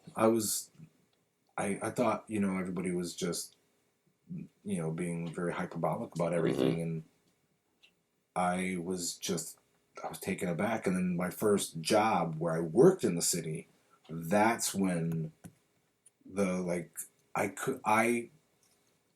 as woke as I was, we didn't use that word back then. We just like to be called people with sense. Right. I was still shocked. And to me, growing up with most of my friends, 90% of my friends are people of color. Sure. So, as a lot of especially in like the black community, I've been invited to the barbecue, as I like to say, and I went somewhere. I worked somewhere, and a lot of people were talking about hip hop in the break room, and I interjected in the conversation, and it's the first place I'd ever worked where I was in the minority racially. Sure. And I had never, I made a comment about Lil Wayne, who I detest. I cannot fucking stand Lil Wayne. As horrible as this may sound, I was campaigning years ago for him to be the next rapper to be shot. That's how much I dislike Lil Wayne. That's hilarious. I don't have harbored that much hatred toward him now because I've gotten past that place in my life. Right. But I was at one point, and I interjected about Lil Wayne, and I knew all the stuff about hip hop, and these people were surprised. You could hear the record script. Yeah, exactly. As cliche as that is, and like somebody came up to me the next day, and he was just like, "Hey, I've never met a white person that knows that much about hip hop, and not just like, you know who Nas and Jay-Z are. You knew some like really like You're like, underground bitch, people." I'm from Aurora. And I explained to him, and he's just like, I've lived out here my whole life. I've never been. This is a man that was 38 years old at the time, had never traveled 20 miles outside of the city, other than to go to visit his family. And whatever other states. South Holland. No, it's Florida or whatever. Well, dude, that's one of the things that used to trip me out, like, because we grew up in the burbs, like, we go 5 miles west and there's cows. Yes, and to know that there are people that live in Chicago that have never seen a fucking cow. Yeah, that was a weird thing to me too, because everybody thought when I said I grew up in Aurora, like, oh, the country. And I was just like, no. I would always like, well, we're the gateway to the West, bitch. Exactly. I go, the City of Lights, the second largest fucking city in the state. How do you not know this? Right. And they're like, oh, well, Aurora's the country. And I'm like, well, when was the last time you went out to Aurora? Like, oh, I remember back in the day, I went to visit my cousin that moved out there, and we went to the store. I think it was called Gaylord's, and I was just like, oh my god, yeah, that was like 100 years ago, dude. Jesus, of course, it was not as developed as it is now. Yeah. Dude, I remember Gaylord's. Yeah, it was really weird, that was like mid-'80s. To be exposed to Gaylord's. That's where I first saw. That's not where I first saw the Thriller video, but that's where I first saw people buying Michael Jackson buttons. Yeah. And like all the merch. Sure. The whole merch aspect of the music. And that was my first like. Dude, and then it became Venture for years, and now it's a grocery store. Yeah. Cermak Fresh Market. Yes. Oh, Venture. Oh yeah. Venture and Bum Equipment and. Dude, that whole Trapper Keepers. Yeah, dude. That's all I think about is when I think of Venture, Trapper Keepers. I got my first Transformer. Actually, you know what? It was Zare. Zare on the west side of town. Do you remember the Zare Fair? Yes. Do you remember the Zare Fairs that they used to have? Dude, the Zare Fairs were the shit. Dude, I've haven't thought about those in years. I've had Zare memories. It was one of my oldest and my oldest friend. Not literally oldest, but the friend I've known for the longest time, yeah. Since kindergarten. He came out to the city last week. And nice. We had to talk about Zare because we were talking about the Thriller album. And yeah, we used to go there. I remember getting, because they had that whole rack of 45s in the front of the store. Oh my god. And I remember getting the Joan Jett and Michael J. Fox Light of Day single from when that movie came out. Oh my god. And at the same time, I got the Madonna 45 for La Isla Bonita. Wow. Yeah. I wish I had those still. I think my mom's got them somewhere. I never got any Madonna on vinyl until I was way into your older. Yeah. I think my first Madonna on vinyl, actually I bought the first album. When I was I've got a lot of DJ friends, and I would always go record shopping with them. And one day, my friend's like, "Hey, man, look at this! I found a mint copy of it, and it's a first pressing of them. You should buy this since you're such a Madonna fan." Yeah. I bought it, and I still have it nowadays. I don't have a record player right now, but I have some records. Yeah, because I remember you asking about it, Yeah. getting a record player. I'm like, dude, go to Kiss the Sky. They'll hook you up. They got some good shit there. I still haven't got it. I'm waiting for this perfect. I'm waiting to find a good thing at a thrift store. Is what I'm looking to rescue one. Is what I'm doing. I like rescuing things. I'm going with the DJ friend. I mean, it's all about Sure. the needle a lot anyway. So yeah, I'm totally. going to make sure that I don't get something shitty. Right. And I don't want to get something shitty. I'm somewhat of an audiophile. I want it to be Well, good. none of that. You're a fucking adult. And I'm an adult-ish at 44. Yeah. Well, I just turned 41 in January, so I'm not that far behind you. Yeah. So you got kids, so that doesn't mean. Well, I'll add 3 years to that. You're 44. Right. Yeah. You got 2 kids, dude. Seriously, it's 46. like yeah. Right at this point, it's like fucking going through Nam, dude.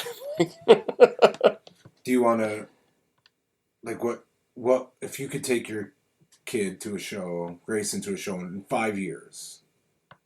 I would take him to see Pearl Jam. That's what I thought. Yeah, I would either like since the Beastie Boys aren't around anymore. But you know what though? He loves Beck. I love Beck too. Like I'm really salty that I'm not going to see Beck and Cage the Elephant. Yeah, at Northern Island. Really? And it's sold out so quick. And then Colors is his favorite song ever. Wow. He calls it Sunshine Bright. I don't know why he calls it Sunshine Bright. He likes that, and he likes the Hello Danger, which is the first song on the Spider-Man soundtrack, the Into the Spider-Verse soundtrack. I've got to listen to that soundtrack. Dude, have you seen the movie? I haven't seen the movie yet. It's on Netflix now, right? We literally last night, Hanover Park did a movie in the park. Oh man! So we took the boys. They're doing it. I think it's one of the Millennium movies in the park too. Like I'm not like I watch the Oscars because I like movies, but like if any movie had been deserving to win an Oscar, Into the Spider-Verse it did deserved. Didn't it? Yeah, it won the Oscar for best animated feature. It was fucking brilliant. I heard there's some great visual. Dude, the whole thing. I've seen that movie probably 8 times already. I'm gonna check it out. I took the boys, both of them. I took a 4-year-old and a 2-year-old to the movie theater to see that film. And they were good. You know what though? They were good. They were quiet through the whole movie. Like they were perfect. Oh wow. Yeah, but I also took them to the cheap theater where it's like $5 for your movie. Okay. Well, there you go. I'm not going to be that dick that's going to take a kid to the theater and let him run rampant. Like I took Grayson. Like the next week we tried to go see Shazam. Or recently, I've seen Shazam. We made it through 30 minutes into the film. Grayson had a meltdown and we had to leave. Wow. Which, I get it. Whatever. It was kind of spooky at the beginning. I still haven't seen the full movie. But, yeah, Grayson had a fucking meltdown. I'm like, all right, we got to go. The minute it's available to...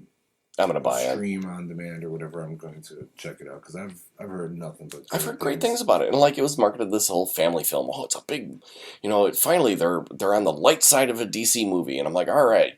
And I showed Grayson the trailers, and it looked fun, and it was joyous. It was a good family movie. Yeah, it sure did. And within the first 30 minutes, it was dark as fuck. But apparently, if you could get past that, it was great.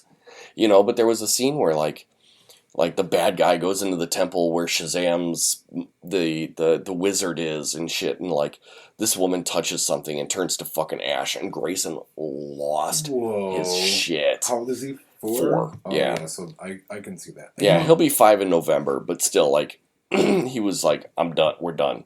But we took him to see Lego Movie 2.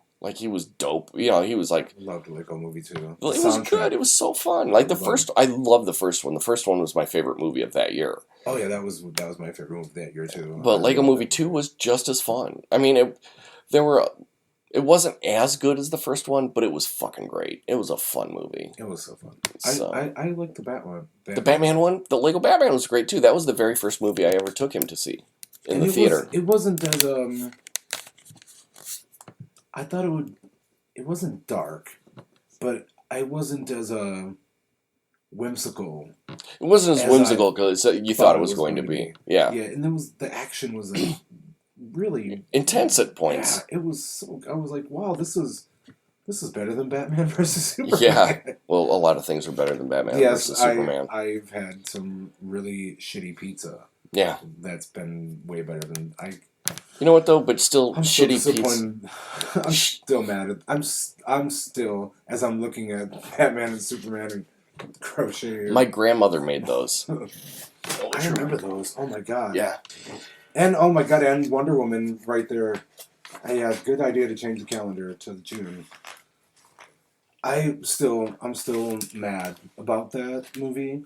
I'm still mad about Batman vs Superman. It's been 3 years. Yeah. It's been longer than that. I think. I think it's been 4. Really? 16? Yeah, I think so. It's what could have been. What could have been. You know, we should be on the second part of the Justice League. We should actually have our first Batman Solo. solo. I'm one of the few people that actually liked Affleck as Batman. I thought he was. He was more Frank Miller's Batman than he was Yes. anything else. Yes. Which I dug about it. I dug that the best parts of Batman versus Superman were shown in the trailer. Yeah. And they were some of the best parts were when you were saying things from the Gotham POV or the Bruce Wayne point of view. That I thought was great in the trailer. Because I liked Man of Steel, but I was like, why is Superman so joyless? Yeah. You know, like I understand like trying to root it in the real world, but at the same time, it's like it's fucking Superman. It's Superman. He's supposed to be the Boy Scout. You know, like Batman's supposed to be the brooding, fucking pissed off one. Like I get that. Like, oh, I'm an alien. Oh, where do I fit in this? Oh, I'm gonna be a hobo for 5 years and come back and blah blah blah. So like, yeah, I like that they filmed a lot of that. You know, locally. Yeah. I saw them making a lot of Man of Steel because I used to work at the E-Trade building, which is across from the Sears Tower. Even to that point, you probably saw a lot of the Nolan stuff going on. Well, you know what? I didn't work there. I like when they did The Dark Knight. I was in Naperville. Oh, really? Okay. Yeah, I tried to come out when they were doing the scene on Whacker? LaSalle. Oh, LaSalle when they flipped the truck. Yeah.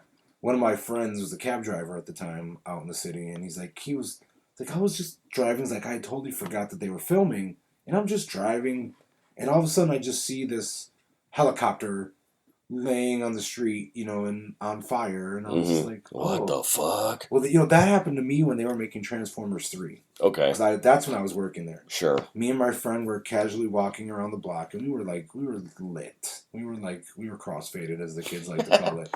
Oh, is that what that means nowadays? I'm so not hip with the lingo. Crossfaded, in case you don't know, is being drunk and stoned at the same time. Oh, that's what that means. That means, or it could be two different substances. See, when we were growing up, that was just being fucked up. Yeah, well, that's exactly. We were just faded. That's all. But man, we were walking past this building. Well, and then I look to the side and I see all this like rubble, and I'm looking all around like, what the fuck just happened here? And my friend, he just touched it, and he was like, touch it. And I touched it, and it was fucking styrofoam, and I was like, oh my god, they are filming Transformers. Because we couldn't go to work because I used to have to work on Saturdays. And they were doing the big, the like scene we're destroying all of Chicago. Scene. Yeah, they were actually jumping from the top of the Sears Tower. So we couldn't work that day, but we got to walk around, and I was at this parking garage. We went to the roof. Sure. And we were watching them film it. And yeah, Michael Bay just loves to destroy Chicago. Oh man, I can't blame him because I want to destroy Chicago. You know what though? Which is funny because I was like I was telling you before we started rolling, I worked in the city today, and I'm like, man, I love this fucking city. I have a but everybody has a love-hate relationship with the city. Yeah. It just is. It's like, yeah, I worked in Northbrook for a while, for about a year and a half. And I had the most painful commute I've ever had in my entire life because it's all expressway. Yeah. I live off of 90. So, and there's no like back roads to really get to my place. So I was averaging coming home 90 minutes to 2 hours to travel 25 miles. Fuck. Luckily, thank God for my dog. My dog goes to doggy daycare. Mm-hmm. So he was kind of a halfway point. Yeah. So, like, sometimes it would only take 35, 40 minutes to get to him. Mm-hmm. But then you 15 still miles. had the rest of the ride. But at least you had companionship for it. But, man, there would be times when it took me 90 minutes just to get to my dog. Yeah. And, I mean, I would get out the expressway. I'd try to find all these. Dude. Thank God for music. Yeah. My wife my stereo works in Lincolnshire. Oh, God. And she used to live in Batavia before we got married. So, again, that was almost a 2-hour commute each way. And at this point, like, 35 to 40, 45 minutes one way for her, So, I get that commute time. It sucks. That's when I really, I dived in the deep end of the Sirius XM because I got a new car. Sure. I knew that I was going to have this commute, so I'm like, you know what? You like the music a lot. You might as well get pay for the audio package. So I got like the extra infinity with subs and all this. It's just, it knocks, man. My system knocks. And if it wasn't for that, I would not have survived that. Like, I got into Kendrick Lamar. Dude, I love Kendrick. Because of that community. I went back and got into stuff that I hadn't gotten into because of, I had uploaded, one of my friends got rid of all his CDs. Mm-hmm. And he let me pick through them. So I took probably 200 or 300 of them. And I had gotten a really bad cold like I got last week. And usually my colds last a week. I had nothing better to do. Sit around listening to music. I uploaded all of that music, and then I uploaded. I still had my my iPod Classic. Mm-hmm. So I uploaded all of this music, and I transferred it all onto I still had 100 gigs left. Damn. After unloading all that, and I would just go, and I'd hit shuffle. Let it go. Off of, I'd get the recently added. Yeah. Dude, I gotta piss. Just go ahead and keep talking. It'll be good. Okay, so...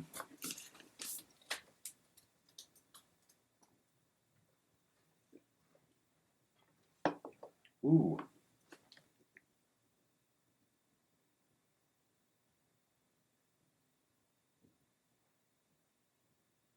While Reuben takes a piss, we'd like to talk about Reuben. Please comment, like, and share all your opinions about Reuben. Do you think Reuben's a good host? Do you think Reuben should have a permanent sidekick? Do you think Reuben should hang up the headphones? Do you think Reuben should stop drinking? Do you think Reuben should transition? I don't, but maybe you do. Maybe you should share these things. Maybe I've had 2 beers and I haven't had beer in a while and I'm rambling. Probably all of the above.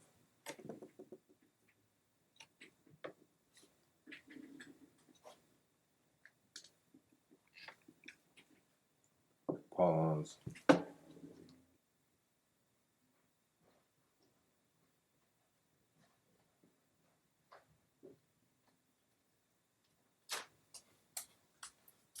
I had to check my voicemail. No, it's all good. I did say a whole bunch of horrible things about you into the microphone. No, it's all good. You could have. I wouldn't have cared. Oh, no, I really did. You'll hear them. They're not that horrible. That's okay. I don't edit anything. I might edit the dead space, but I don't usually edit anything out of the show. So. Oh well, there was. That's always the dead fun space right now. That's always the fun part. Like I like if I have to run and take a piss real quick, and I'm like, oh, just talk. Like that's always like a special gem for me when I play it back in the car after I release it, and I'm like, oh, they said that. That's cool. You'll find out. It was nothing interesting. I should have read off. I was like, you know what? I'm going to jump into for the anniversary of Kurt's death back in April. Mm-hmm. Me and my concert buddy, I said, we should do something. Sure. Because I was with him the day that it happened. We found out a bunch of us alternatines were all together, as you did back in the 90s. Sure.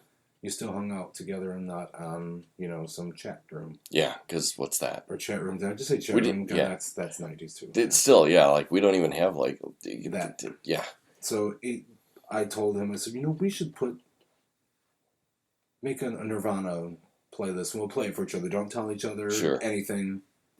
And I tried to I put a lot of thought into it.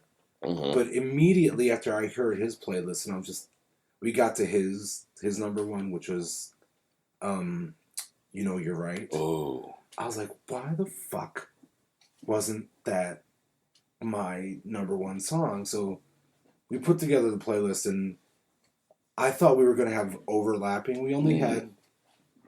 Did we have... Man, I'm going to have to look at my playlist. I think we only had one that overlapping really song. Which is odd, because they've only got like 4 albums of material, really. You know what? It was... I should have had... What I should have had on the list was verse, chorus, first. Mm-hmm. Because that... I was like, God, that really is... The no alternative secret track. Yeah, which was... That was such a great... And he's like, oh, let's listen to... Because he had it on vinyl. Because I think it was like the year before it came out on Record Store Day. Sure. So I was like, wow, why wasn't this my number one or even in my top 5? And they weren't supposed to be in any particular order. Right. But I ended up...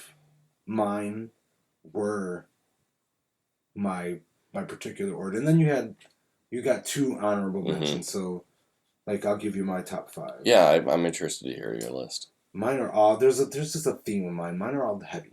Oh, yeah. So, number 1 is Serve the Servants, but the 2013 mix. Scott Litt mix. Yes. The Negative Creep. Good pull. Territorial Pissings. Mm-hmm. Scentless Apprentice. Yeah. And Something in the Way. Ooh, nice little closer. My honorable mentions are Milk It and Very Ape. Interesting. See, I would have to say, like, Mexican Seafood, Aero Zeppelin, like that Incesticide album is just... I love. And I had that shirt. Did you really? Yeah, that was my first Nirvana shirt. I got it at like a Value City when I was living out in Marseilles. It was affectionately we call it Markensaw or Martucky. Mm-hmm. I got it when I was living out in there. Oh yeah, I've worked there several times. Yeah, I worked many at times Value City actually. for a minute. So nice. I worked at Value City and Kroger. Nice. Oh God, white trash haven. I hate that term, but yeah. What, white trash or white trash haven? White trash, not the haven part. You put haven in it makes me feel better. Right, dude. That white trash is just my family tree. So yeah, at least it branches every now and again. So we got that going for us. Well, we do too. Somewhat. For me, like, I just miss mixtapes.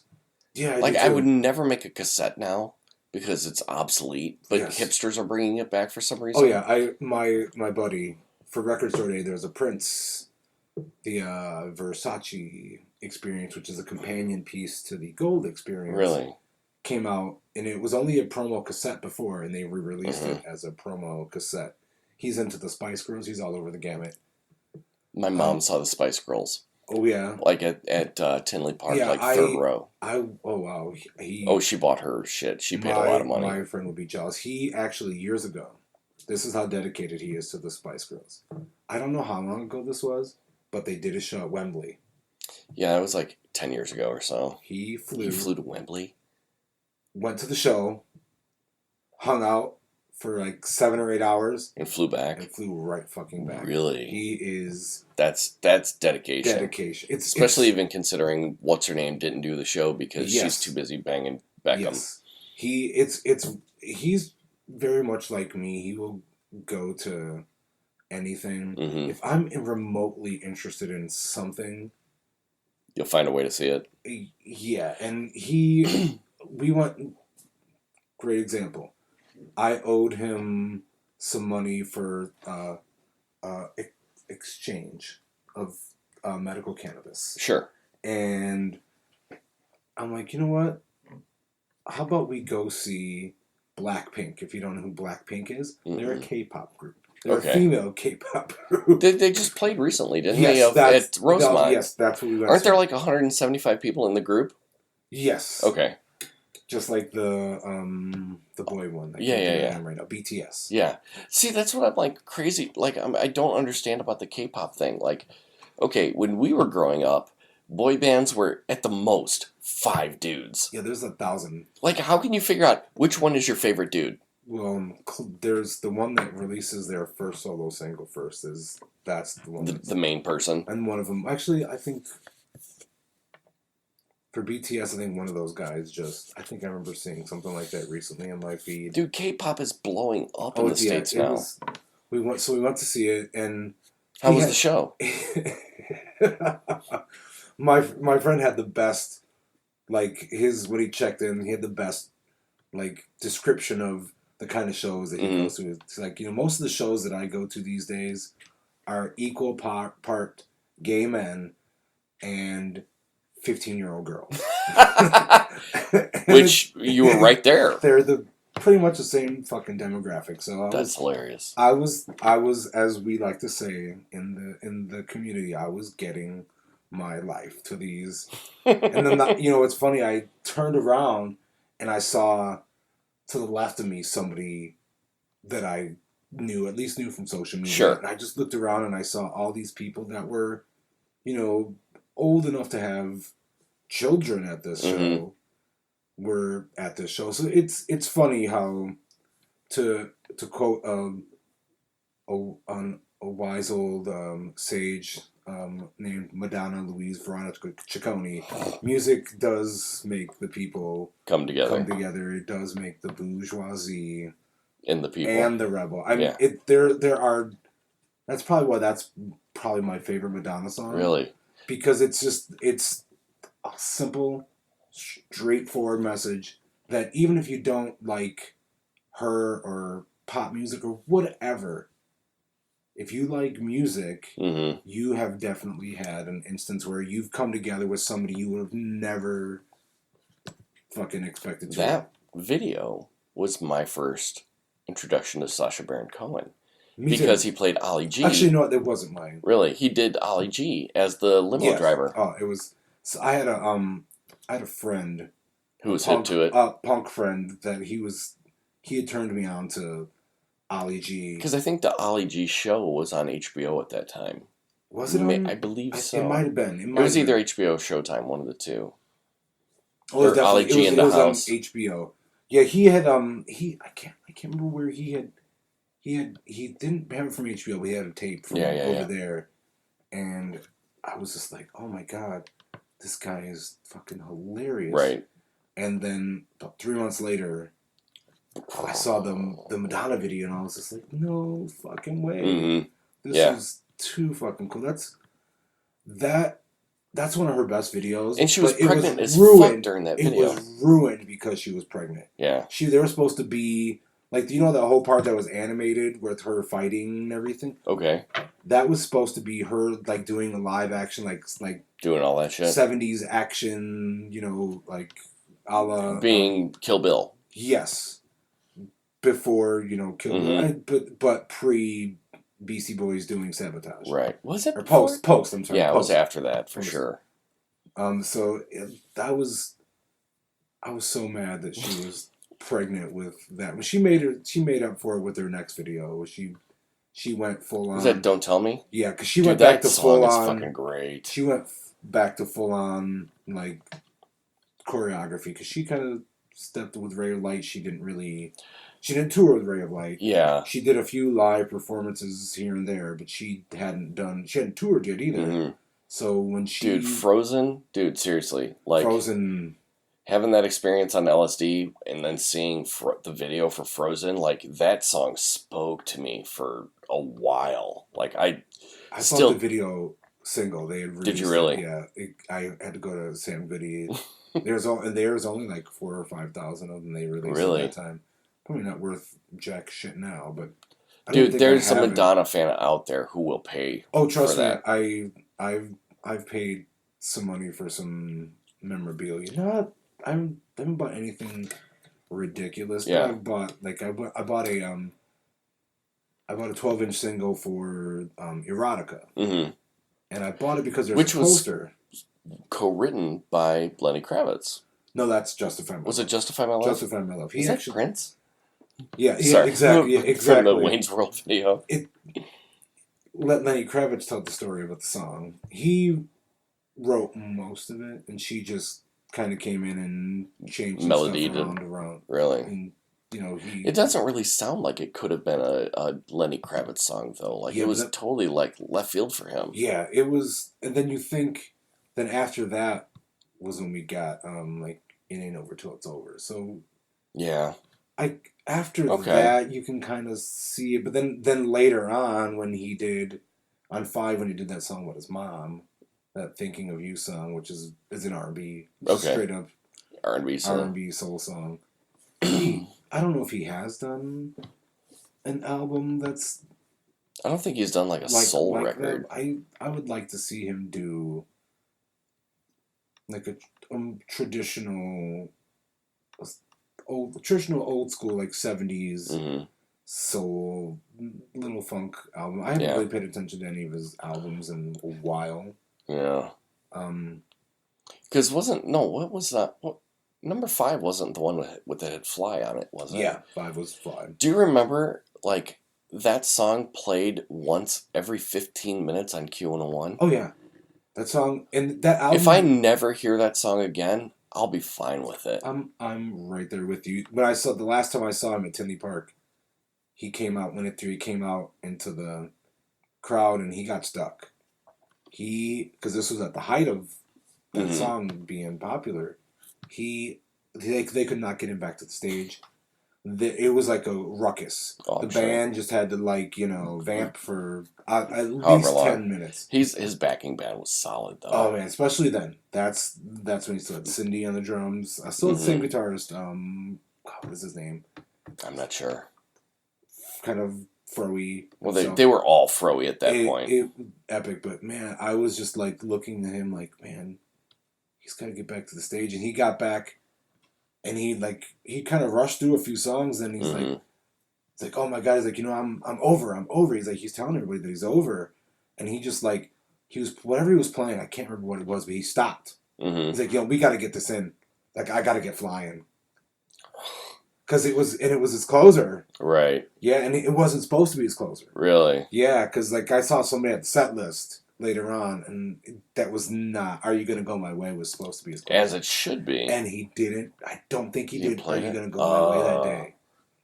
Lame. Yeah, I know. That's the song. That's the song. That's like if you had if you had Lenny Kravitz and you said, hey, then he's like, hey, I'm gonna play your birthday party, but I'm only playing 3 songs. That's like that. It's that. Believe. Always on the Run. Always. Oh yeah.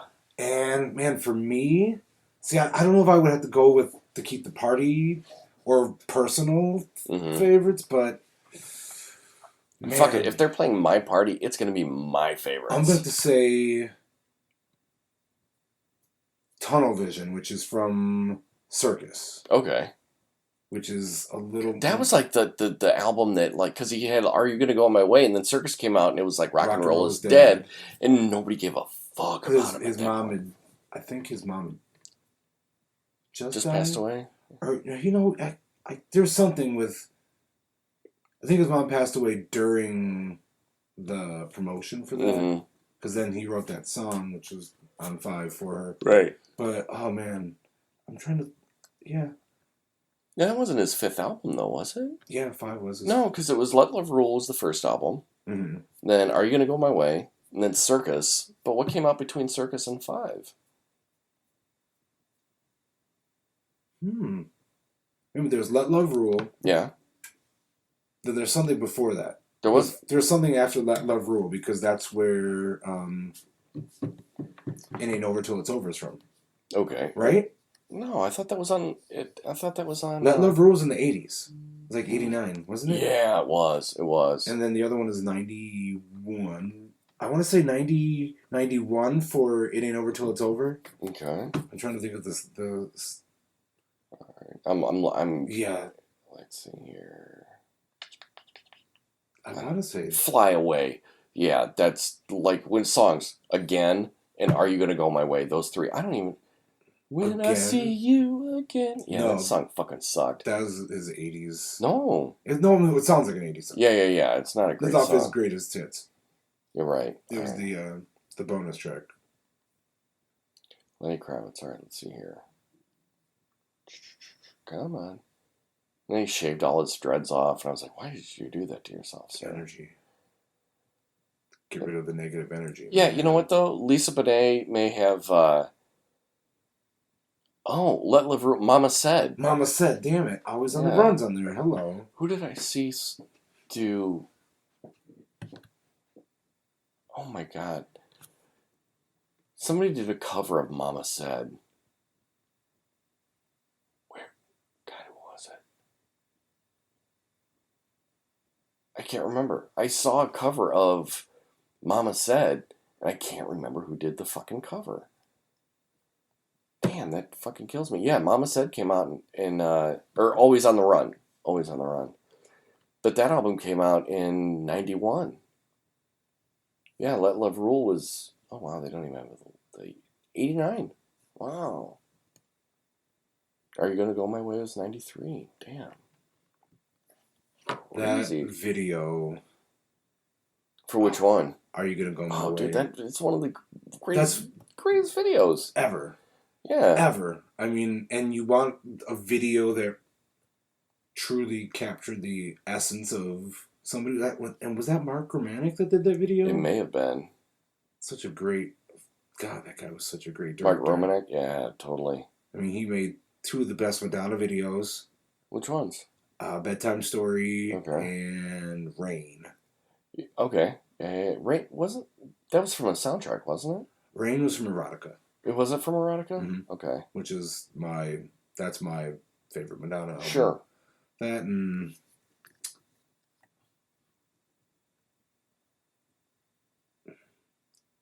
either Ray of Light or American Life. Okay. It's gotta be. American Life was a more recent album, wasn't it? American Life was 03. Okay. And it's her least successful album. That was the one that came out before Hard Candy, right? It came out before Confessions. It came out after Music. See, there was a point for me where, like, after Ray of Light, it just kind of dropped off. Yeah, and then I'm like, oh wow, she put this Hard Candy album out, and apparently she had 3 albums between the two. Yeah, Hard Candy it was all right. I mean, for me as a Madonna fan, sure, I like it, but I'll go back and listen to some of the songs, and I'll be like, some of this is kind of not that cool. Well, yeah, I mean, like, anytime you have fandom like that, like, you know, especially for a long career. A legacy like, artist like that. She's been 40 years at this point. You know, even with the Beastie Boys for me. Like, for me, my 2 top bands are the Beastie Boys and Pearl Jam. Top 2.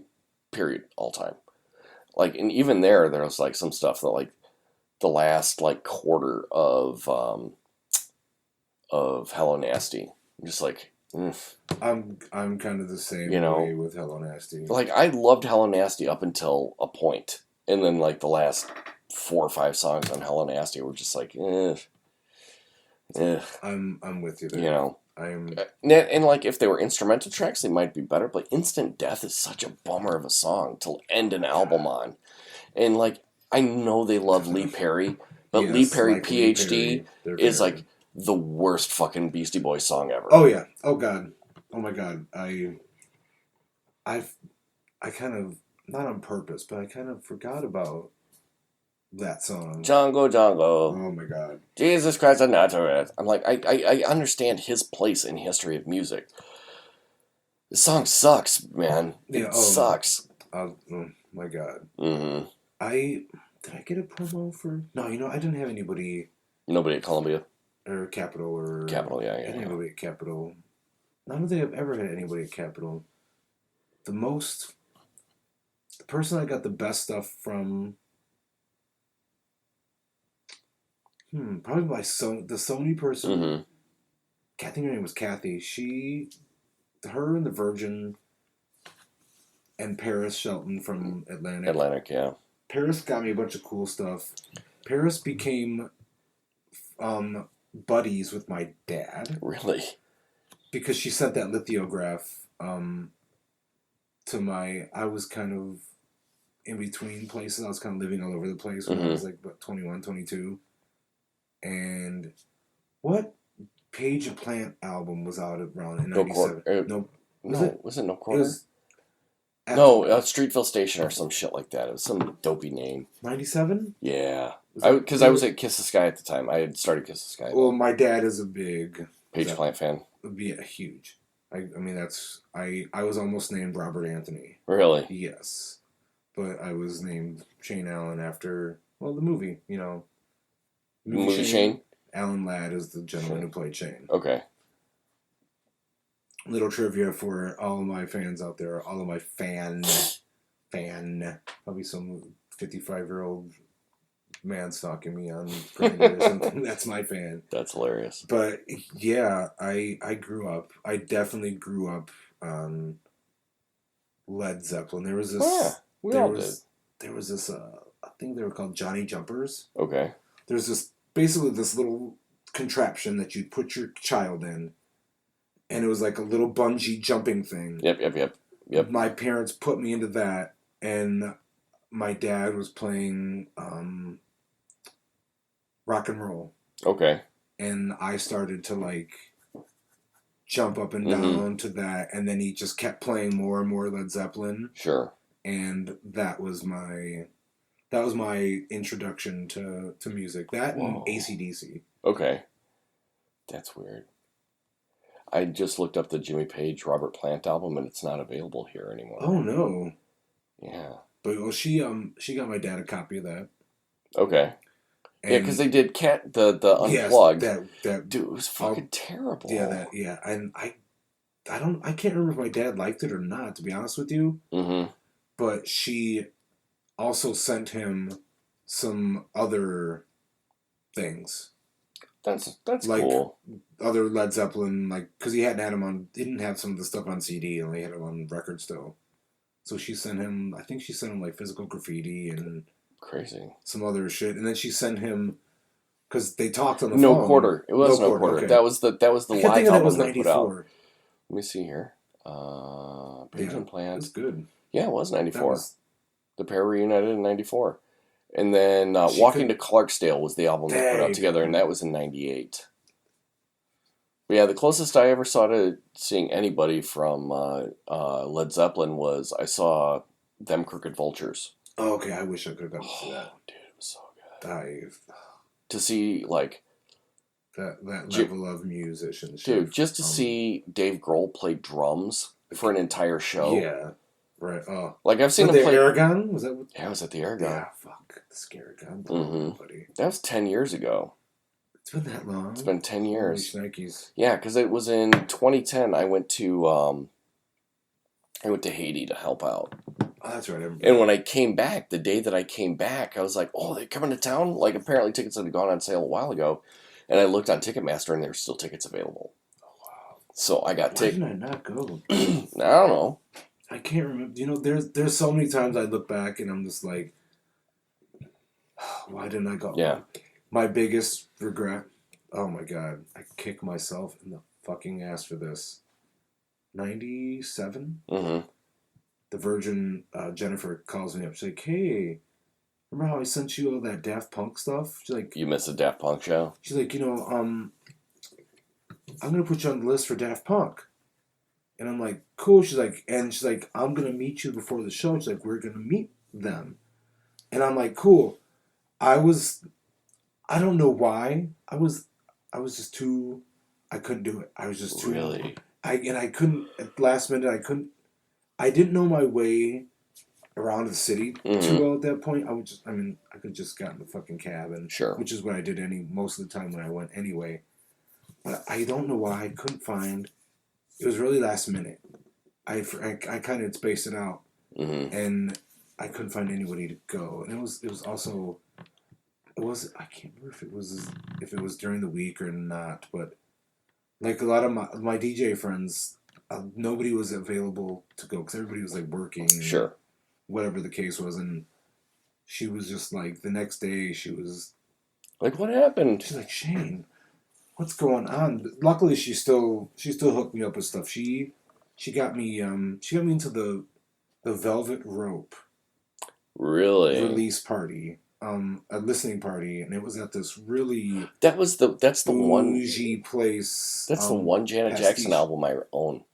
It's a great fucking record. That's her best album. But the weird artistically, it's such a departure from most of the dude, the pop stuff. Yeah, but even still, Rhythm Nation is like there. Oh yeah, the Rhythm Nation's I mean that's why there's a there's a big 30th anniversary concert in San Francisco. Really. But yeah, and like the only song that I was like really like the Velvet Rope was like total like heartthrob, like 80s like freestyle heartthrob. It was so like, I'm like the beat in that was just like this could have been played on B96 in like 93. That's funny.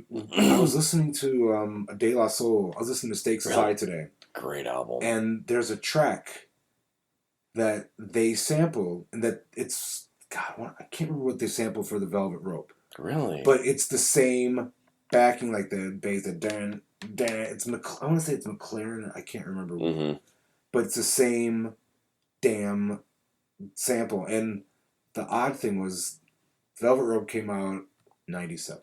Was it 97? 97, 98 in there? And then Stakes is High came out in 96. Okay.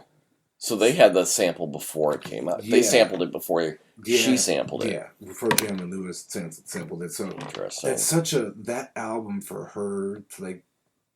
It was raw. It was raw, like, emotionally. I mean, there was 4 years between, albums, and it was definitely a bigger, bolder, artistic statement for lyrically. Yeah. I mean, she, like, was, talking about things that she hadn't talked about before. There was a domestic violence. What about that? Yeah, dude, that song is like, fuck. And then you realize that she was talking about the DeBarge guy. Yeah.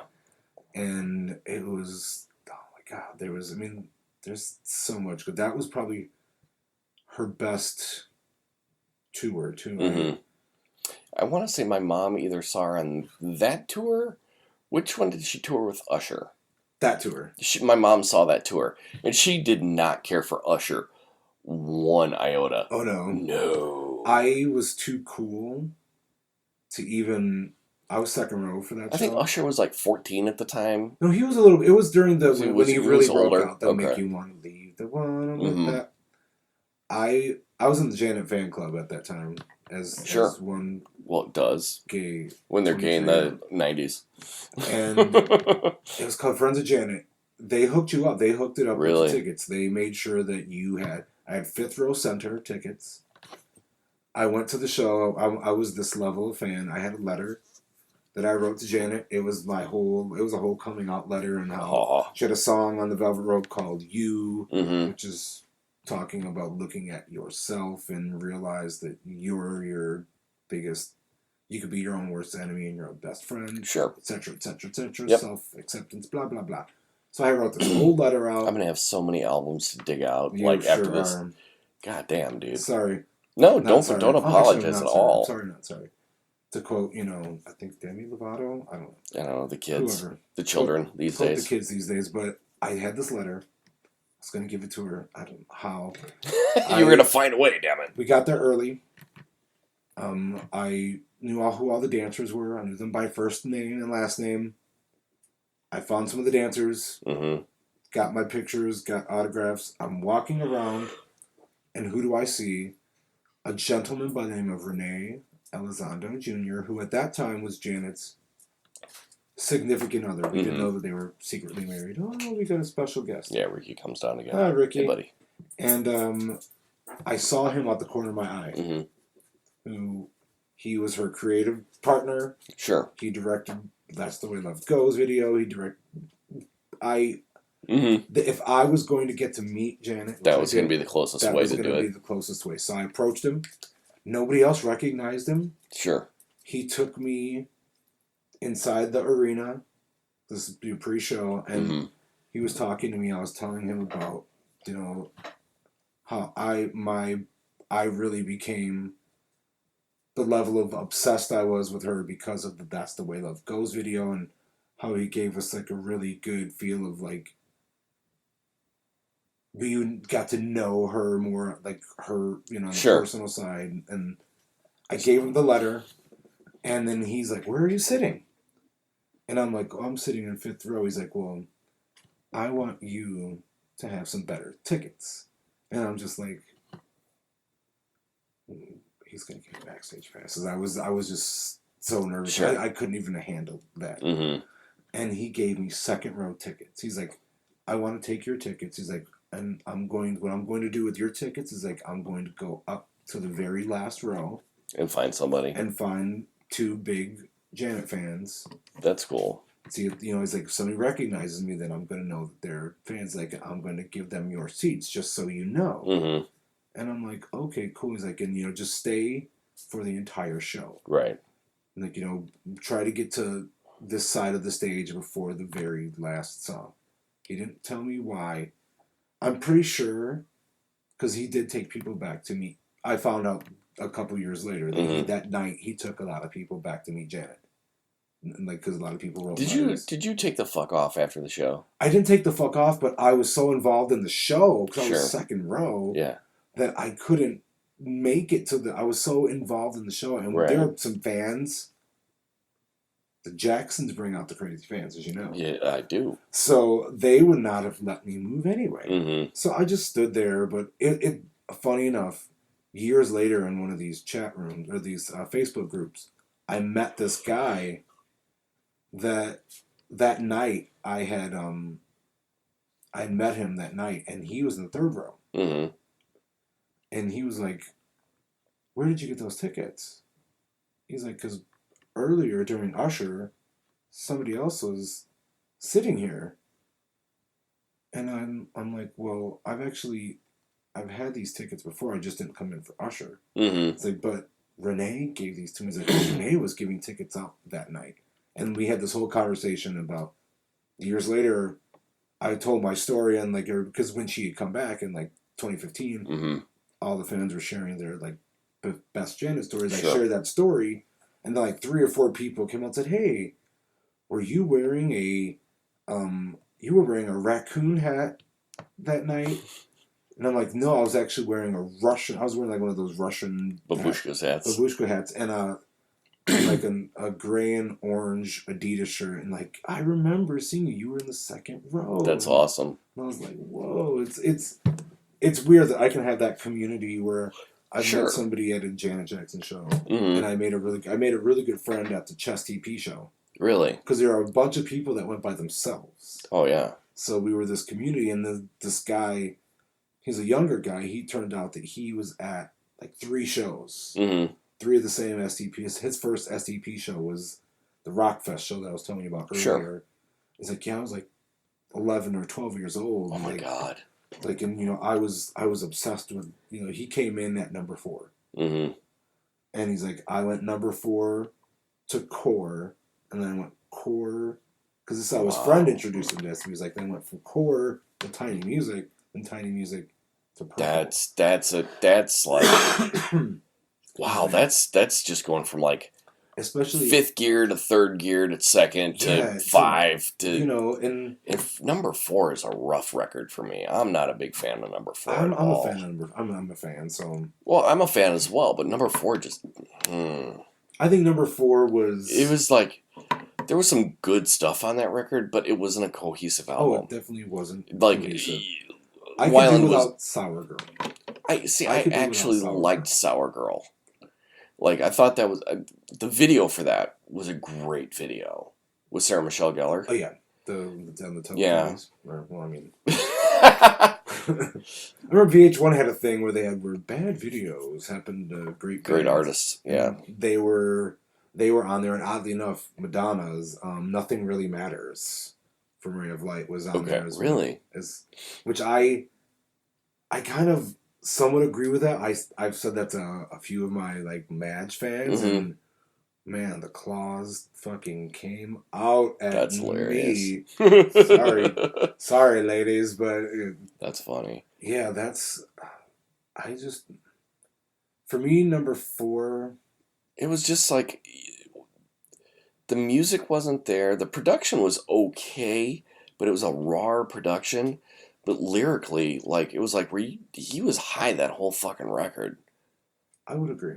Or it was just because I think like because they did Tiny Music, And then did he put out a solo album before that or after It that? was after that. Because for me, like that solo album, his first solo album was his high watermark. Oh yeah. Like 12 Bar Blues, yes. 12 Bar Blues was such a brilliant Did you get the record. promo of that? No, but with like the unreleased Lazy Divey. no, Even heard that? uh. Man, you will have to before I leave tonight. If anything, it's a very. I'm not even going to tell you. Okay. You'll hear it instantly, and you will think of one artist. Okay. And that's it. That's all I'll say. Sure. Right now, and because I didn't pick up his second solo album. Was it something about boots? Happy in Galoshes. Yeah, Happy in Galoshes. Like, and I was seeing that at like discount bins for like $4 for the deluxe 2 CD edition, and I still didn't pick it up. I didn't really get into it. I mean, there'll be some fans there's a few songs from there that Well, did you ever see that video? Like, right, it was probably maybe like 6 months to a year before he died. That like the video came out of him doing Vaseline, and he was just like, and I don't know if he was just doing that just to be a dick, or because he was just tired of singing the song, or if he was just that wasted. They blame it a little bit on whatever prescriptions that he was on, and that I saw some video of that show, and the drummer was off. Okay. And Tommy, whatever the guitarist that took over for the guitarist that died right before the album came out, he was off, and they had said something about ear monitors, but he was really only off. Scott was for like 2 or 3 of the songs. Okay. But who fucking knows? But that was so. I saw him at the Golden Door. Really. And oh my god, that was an experience for me. It wasn't a bad experience. It's just it's the smallest place I'd ever seen him. The album hadn't come out yet. So which one? 12 Bar Blues or the second album? The Scott Weiland and the Wildabouts album hadn't come out yet. So I had 2 of the songs were out, and I had those, and I heard like about a few of the other songs, and he did some STP songs. Can't remember if he did any Velvet Revolver songs, to be honest with you. They did some covers, like they did the Mountain Song. Okay. Which Jane's Addiction Mountain Song? Song? Which he fucking... I've seen him do it before. He kills the Mountain Song. And the Genie. Bowie. Yeah, and I want to say...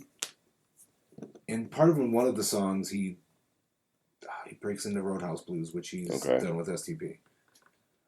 That show, I met some hardcore Weiland fans, and there was a meet and greet thing that I didn't buy because at first it wasn't available, but then there was, and then I'm seeing all these people that got to do the meet and greet. I made friends with these ladies, and they said, "Oh, just follow us. We'll go back to the VIP lounge." I go into the VIP lounge right when I'm going, and that they had ended the meet and greet. So he's being whisked away or whatever. Show happens. I hang on after the show. I go outside to see if we could see him on the bus or whatever. Sure. He's downstairs talking to press and whatnot, and so I'm still hanging out talking, and I'm getting ready to leave. I got let back inside after being outside, and I just turned to the left, and I see him walking by the bar, and I could not fucking contain myself at all. I mean, it was total fanboy. And I was just like, I was mid-sentence, and then I just said, "Scott!" And then he stops. Nobody had seen him, so I just drew all these way other too people, much attention. And I totally, he got to the door, and the guy that I was with, I didn't go to the show with, I just met him there. My phone had died. He goes, and he's like, "Hey, Scott, can I get a picture?" And he was like, "Yeah." He's like, "Just one more guy." He's like, "I've really got to go." And he's got 2 bodyguards that are basically pulling him. They're like, "Look, we got to keep this guy off of heroin." Yeah, we got to keep this guy off heroin. And they were supposed to have gone, everybody was on the bus. because we went out and met the rest of the band, shook the Mm-hmm. rest of the band's hand. Got to see one of the guys from Local H. Okay. He was there. We got to see him, and the guy goes to get his picture, and I go to get in the picture. He's like, "No, just me." Dick. And I was like, I was trying to say something to Scott, Mm-hmm. and I couldn't. But I wanted to stay there so I could get the moment. So I just took his phone and said, "Here, I'll take the fucking picture then." Mm-hmm. So I took the picture, and then right when Scott left, because he was like looking dead at me, and Mm-hmm. because my friend's like, "Aren't you going to say something?" And then like Scott stood there for like 5 seconds waiting for me to say something. I couldn't say Really? anything, and then the door shut, and I was just like, "I just want to say thank you for the music." And then I was gonna go to the show in St. Charles, which was like a few days before he died, Mm-hmm. and I'm like at the last minute It was at the Arcana, wasn't it? I didn't go. Oh, you should have gone. Yeah, I know. And then just a few days later, Dude, the Arcana is tiny as yeah, I know. fuck. Is it tinier than the Double Door? Yes. Is it really? Yes. It's a movie. It was originally a movie Yeah, theater. I've been wanting to see something there. They've got a ton of shit. Like, They'll have some good stuff. well, you know going how on. you were talking about going to see Heart? Yeah, Well, that's Anna Nancy Wilson. The rest of the band, that's where the they're original going. band, are touring. And that's where they're going. They're playing at the Arcana, yeah. Oh, God, I feel bad for them. I've got to take 2 of my friends. I owe both of them a show. Mm-hmm. I think that's what we're going to go see. There's still a gazillion seats available. Oh, yeah. And I mean, for shows at that venue, there's always some StubHub seats. The For Who, sure. I could have seen the Who in the Pavilion for $7 fucking. What? Yeah, not like in the Just this tour? yeah. I had my. Do you have like friend- store credit or some shit? No, that was on StubHub. Really? Yeah, I've got. Have they? They haven't come around yet, have they? Yeah, this was like 2 or 3 weeks ago. Oh, really? Because I thought that they were playing Tinley Park. Yeah, that's where they were. That's where they were. Yeah, not the yeah. I kick myself now for not going. My friend, he was mad because I had a date. I'm like, my date was kind of like gonna seem like they were gonna cancel. I'm like, I'm gonna stick with my date. And my friend was like, oh, okay. I didn't like. He left my next text message unread for like 3 days. I mean, we kissed and made up and everything, so it was good. But I kind of wish I would have went. Mm-hmm. I just wanted to get one of the class because that's one of the bands that I Your grew up bucket with list. my dad, listening to. I mean, I was obsessed when I was a child. I was obsessed with Baba O'Reilly, Mm-hmm. and oh God, it was an album track. I cannot think of it for the life of me right now. But my dad was just like, you would not let me, Dude, like, stop listening to this song. my favorite Who song is Going Mobile. That's The it. drums in that song are fucking Keith ridiculous. Moon. Like, it's not like a standard 4/4 beat. It's like, he's all over the he's place. amazing. Yeah. That guy was a beast. And it took horse tranquilizers to fucking kill his ass. I know. Oh, God. Yeah. There's so many. Well, at least John Entwistle died with, like, hookers and blow. He had a dignified. He died how he lived, man. Dignified rock and roll death, right? Jesus God. Christ. I really wish I could have. I wish I could have seen. I don't know, years ago when they had a Tommy tour. Yeah. Oh, that's yeah. the one I was wish at could've Kiss the went to. Sky when they did that. Yeah, I wish I could have went to that. I saw the musical. Oh, did you? Yeah, they had it at the Paramount downtown Aurora. Yeah, they did. Kirsten, my wife and I went, and it was good. It was, dude, they got some good performances down there, Yeah, dude. they do. One of my friends saw the Sweeney Todd that they Really? had a few years back. Oh, I bet it was great. It was. I heard it was epic. Like I'm waiting for Hamilton to get there. Give it like 3 years, probably. I've seen it 3 times already. I haven't seen it yet. Dude, man, you need to go. You know what? Because of StubHub and Mhm. living in the city, I've almost seen it like at single seat ridiculous. Somebody's just having a fire sale. Do it. Just the next time you find a cheap ticket, go. Yeah, and I've known 5 or 6 people that have fucking won the lottery, and one of those I won sons of it bitches. twice. Yeah, one of my friends won it twice within the same. I want to say it was within the same 18-month period. I won it twice in a 2-month period. Did I get invited? What? Yeah, I won it December, just this last year in 2018. Okay. My wife and I went for the second time because we saw it in 2016 when it first came around the first time. We went on my birthday in 2016, and I was behind a pole through the whole show. Oh. And then last year in December, I won a ticket, and I won the pass, and my wife and I went. It was great. We sat second row, up on the left. So, I mean, like, you couldn't see what was going on in the back of the stage, but I don't give a fuck. I was right there. I could see the sweat on their faces. Was and then Taron Killam was that only in the New York production that he? Because I know he was. Who's that? Taron Killam. He's from SNL. Oh, I didn't know. I don't know. Yeah, he was on SNL up until maybe 2012. Dude, I haven't watched SNL in years. Like, I'll catch it every now and again, but not enough to, like... You're an awful human being. You're not American. Yeah, obviously, you hate America. I do. Probably didn't vote for Trump. You obviously hate America. But, and then in January, I won the lottery again. Shut the front door. And we got front row seats this time. What? Yeah, but, I mean, it was worse than second row because, like, literally, you're, like, the stage is, like, 2 feet in front of you. I've been a front row a few times. I was front row for Janet once. And as much as, I wanted to just feel the electricity. It's great to be back 5 rows. Yeah. Especially when somebody's got a show. Yeah. I saw somewhat of the same show, slightly altered version of the same show in the third row, and I still wish that I would have been in like the ninth row. Like I'm going to see her in Vegas, and I'm all the way on the corner of the center of the floor, so I can see everything. Yeah, that's actually my. No, it's not my next show. My next show is next Sunday. Yeah, my next show's Sunday. Who are you going to see? Vampire Weekend. Okay. I need to find somebody to go with me.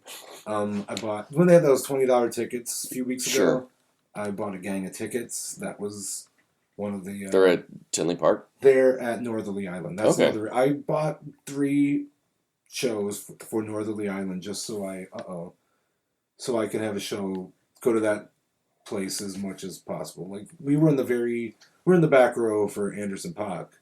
Sure. And we just really... My friend, he always buys the back row there in the pavilion. Or the grandstand. And just sits back there and smokes joints the whole time. So that's what we did. He bought a pack of pre-rolls from the dispensary and... Nice. We smoked 5 big fatties during the... That's hilarious. Oh, man. It was epic. So that's... But I'm on the lawn this time. Okay. Which I've never been on the lawn there, so I'm interested to see how it works. Sorry for all the noise. My little rubber bands on my mic have busted off. Rubbers are always busting off. Seriously, dude. Jeez. But, yeah, because I was in the lawn to see Fish a few years back. There? Yeah. How was the lawn there? It's weird, right? It's weird. It's a weird lawn. You don't really get to see anything. It's almost like Ravinia. I've never been. Dude, fucking... Like, I found out Kesha's playing Ravinia this year. That's the first time I went... Oh, the second time I went to Northerly Island. To see Kesha? That's where it's like... Kesha... It's like 2011. It's Kesha and fucking LMFAO. Yeah, I know, right? Dude, that last Kesha album was incredible. Yeah. Rainbows was fucking amazing. I did not like Kesha at first. I didn't like her before that album. Oh, and TikTok I liked. I thought that was a cool song. I hated it. Then I started dating somebody that was really into Kesha. Mm-hmm. And by the time, I don't know, maybe like our 3rd month of dating, I was all in. Yeah. I was all in. And then when we saw her, I was just like, holy shit, she put on... I bet it's a great show. Yeah, and she's got a full band behind her now and whatnot. Yeah, she had the council. She was Aurora last year. They had Storm. Yeah, and they canceled the show, and people were pissed. Oh yeah, I have a friend. I like a bunch of people that works She works at the Paramount, and she also works at the River's Edge. Yeah, I've only been there for one thing. I'm going to see Tedeschi Trucks next month. My family goes to get the Let Out thing. Nice. They're every coming again, year. yeah. Yeah, I went about 3 or 4 years ago. Mm-hmm. Wow, Good show. wow, I was blown away. Really? Yeah, I haven't I seen saw many cover Kashmir, bands. and Kashmir were okay. And These they did the see like you know what if you're gonna be a cover band, be a cover band, yes, but you don't have to dress up like the band. I think that's like I'd really like to see one of these Beatles covers bands that come around, but they do the wardrobe changes. I don't want to see that. Just play the music. Just play the yeah, fucking music. That's all I want. yeah. That's I I think that's why my dad, keeps going to it because he got to see them. Mm-hmm. I was in my mother's belly Yeah. at a Led Zeppelin concert. Nice. I think I was in my mother's belly for a Kiss concert, and Wow. that explains a lot. I don't think my dad Kiss at the went to Aragon. see Kiss. My mom saw Kiss at the Aragon. I had Kiss. I had a Kiss doll. Mm. I begged for it for Christmas. I got it. I was cool. Got it out the box. I was fucking. It was Gene. I was mortified of the doll. Like my mom had left it with me when she left me to my grandmother babysit me, and my grandmother put it by the door. She's like, I left your Kiss doll by the door, and I would not go in the bedroom to go to sleep because of the Kiss doll that I begged for. That's for funny. Christmas. Now I have the remnants. Well, when they re-released the figures in '97, Sure. I have those still. Do you? But when they were in storage, like I was telling that storage horror story earlier, they came out of the package. Oh. They're still intact. But they're not in the package. The package kind of came off. They haven't been taken out of the plastic, but the back just came off. So there goes the value. 25, 30% of them. My nephew, years later, when he was like 9 or 10, for Christmas, they were at like church sale or something, and somebody had a bunch of loose action figures. Mm-hmm. It was like the Kiss Psycho Circus. So my nephew picked me out 2 of the Psycho Circus characters. Sure.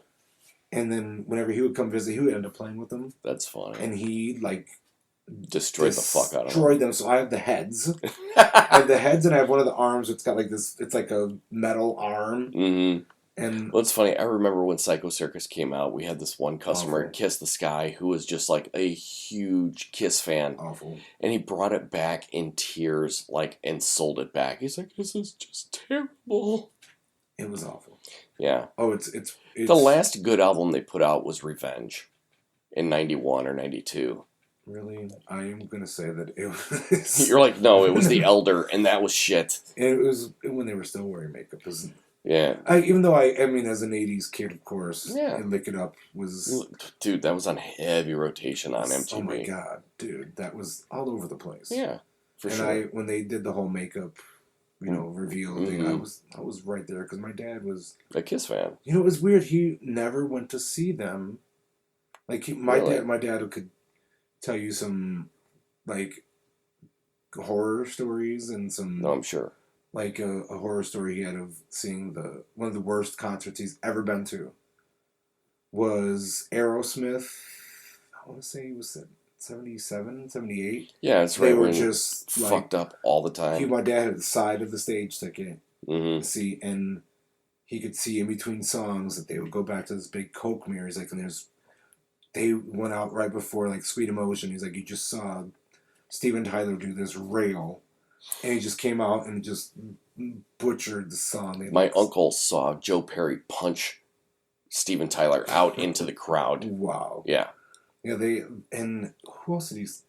I think he saw the Stones once, and it was... bad. It was, like, Keith was really, really, really, really fucked up. I've been fortunate that I've not seen a lot of bad I've been shows. to some bad shows, dude.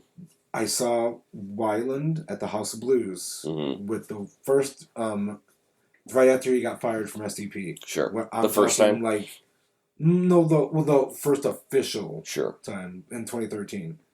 They did it in February. I saw him in March. Okay. So he was still, like... It was called the Purple to the Core tour, Right. and he was like, Because I remember I wanted to go see him because they reunited for the 20th anniversary of Core. And Eli and I were going to get tickets for it, and then we're like, $70? Go fuck yourself. I'm not paying $70 to see you do a fucking reunion tour for an album. they didn't even really do it. You see, and that's the thing. I mean, that was the last time they were 2012. That was a great concert week for me in 2012, September 2012. Within a week, I saw Prince and Madonna. Okay. And STP was here at the Vic, the Cheap Trick. And I heard it was a great show, but I was strapped at the time, and I really couldn't even justify going to Prince. Right. I got my Prince ticket from Craigslist for $25 in the nosebleeds. Nice. And I ended up moving. That's when he did those like 4 or 5 night residency. Yeah, I went to the first night, which was not the best. I should have gone. Like the only time I ever saw Prince was at the Aragon. Oh man. Yeah, me and do you remember Paul from Sam Goody? Tall. No, he was like a shorter, heavyset black guy. I remembered him as a taller, slender black guy. Yeah, I'm thinking of somebody else. There was another guy that was a key at Sam Goody. You're thinking of Sherman. Was that his name? Yeah, real tall, skinny. Yeah, that was Sherman. That was Sherman? I believe that was Sherman. Oh, I thought it was Paul. No, Paul was a heavyset guy. Okay. But Paul was a big Prince fan, and I went with Paul and Ada. Okay. And it was for Crystal Ball. Okay. It was when they did that, like, we're going to tell you on Wednesday, the show's going to be on Friday. Yeah. I remember those days. We ended up actually getting tickets for that show. And he was playing with Shaka Khan and Larry Graham. Yeah, see, those are the shows. And Dougie Fresh came out. Yeah, that was a weird time. They had a weird friendship. Though that's around the era that I kicked myself in the ass for not going to those Prince shows. I don't know why I didn't go. Like, for the Emancipation tour, because he did, I want to say 2 or 3 nights at the UC. I didn't go. I didn't see him until Musicology. Yeah. And then I saw that tour twice. Yeah, I never saw him again after that, which I kicked myself for going to see him again. He did a one of those things, actually the day of, where he was promoting, it was in 2007. It was before 3121 came out, but he was promoting this new chick named Tamara Brown or something, and she was on SNL with him. Okay. And then, I want to say it was 2007, and they played at the Congress. Really? Started at midnight. Yeah, so of course. He did not show up until about 1:30. Yep. And it was just this. It was a jam because he was there as her backing band. Sure. She did 5 or 6 songs, and then I should look it up on Setlist FM. But he did I think he did A Whole Lot of Love. Yeah, he was doing that for a while. It's actually on the 21 Nights thing that he did in London. He released a book. Okay. And a photo book, and then it comes with a CD in it, a live album, and he does A Whole Lot of Love on there. I would like to see the footage that Kevin Smith shot. Yeah, I know. Someday. Eventually. They're going to rape that vault. Yeah, just do it. I mean... They already are. There's an album coming out later this year. Oh, yeah, the covers. The covers album. Or the album that became all covers. Yeah. It's... Oh, man. And then he played Party Man. Really? Yeah. It was like this jam. He just went into Party Man. And I was like...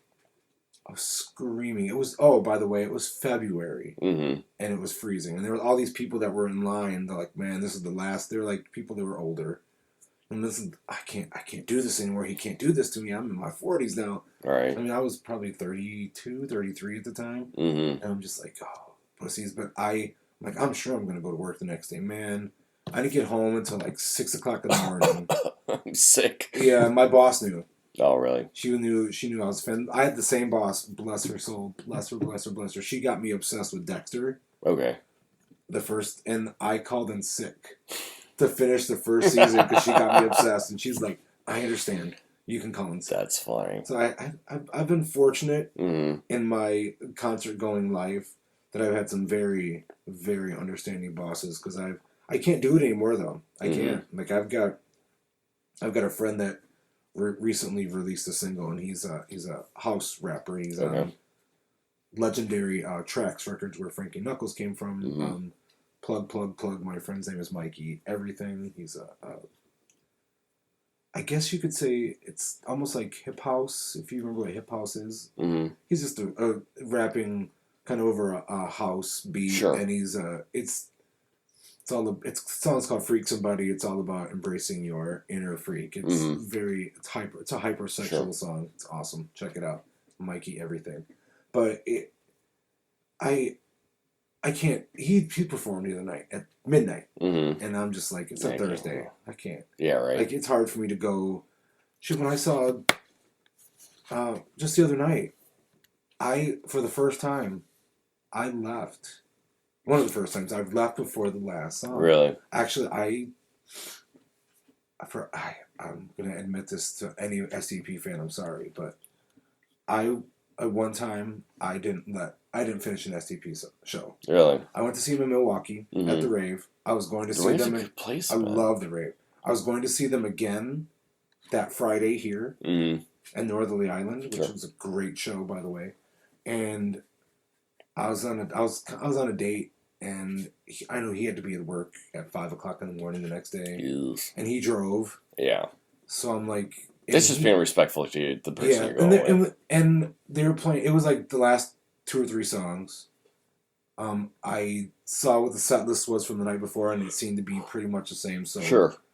And one of the songs was from the new album, and my friend wouldn't have known it anyway. Right. And the last song was going to be Tripping on a Hole in a Paper Heart. So I told him, he's like, oh man, because he had just gotten into SDP because of me. And that was like one of his... Dude, Tripping on a Hole in a Paper Heart is the video for that was great. Them jumping around in a bouncy house. Oh, that was hilarious. That was epic. So yeah, I got him into SDP, and then he never got to see him again. Yeah, wow. I got to see them at the rave on my birthday. That's awesome. And then I got to see them the next night here at the Riv. And then that was the one that they filmed for the DVD. Okay. Live in the Windy City. Okay. And then I saw them 4 times on that tour. Milwaukee to Chicago. I've traveled, man. I did that for Fish. I travel for Fish. And I've done that for Pearl Jam. I could see that. I was going to see them in Denver. Yeah, a couple years ago. And then I had a friend that has like ticket connection out there, but he was going to go. And then he works for this pizza chain, and they made him go to Florida to work last minute. So he was like, well, if I'm not going, that's lame. You're not going. And I hadn't bought a ticket to like fly there. He's even let me use his free airfare voucher. So yeah, I'm not going to complain. Right. If I would have bought a ticket, though, I would have strangled that bitch. He would have died. Yeah. He's got a Red Rocks connection. Oh, see, I want to. We're going out there in August, and there's nobody playing that I even am remotely aware of. Oh man! The week we're out there, because my in-laws. I was going to see the Stones there because I couldn't find tickets. The Stones are playing Red Rocks. Not Red Rocks, but they're playing in Denver. Yeah, they're playing those. Yeah, my wife's sister lives like a half hour, 40 minutes from Red Rocks. Okay. Yeah. So in Arvada? No, she lives in a tiny town called Berthoud. I know where that's at. Do you seriously? Yeah, because one of my friends out there took me on like just a drive, and she's like, "Oh, this is this town." Like, and we went through so many little towns. Like, oh, this is a cute little town. You stop here and take pictures, and because it's funny, I had taken a picture there. Really? And you know, like in your phone, you look at your pictures, like locations. I always like to look at the location. Like I show my traveler friends, well, show me your pictures from on the map. Sure.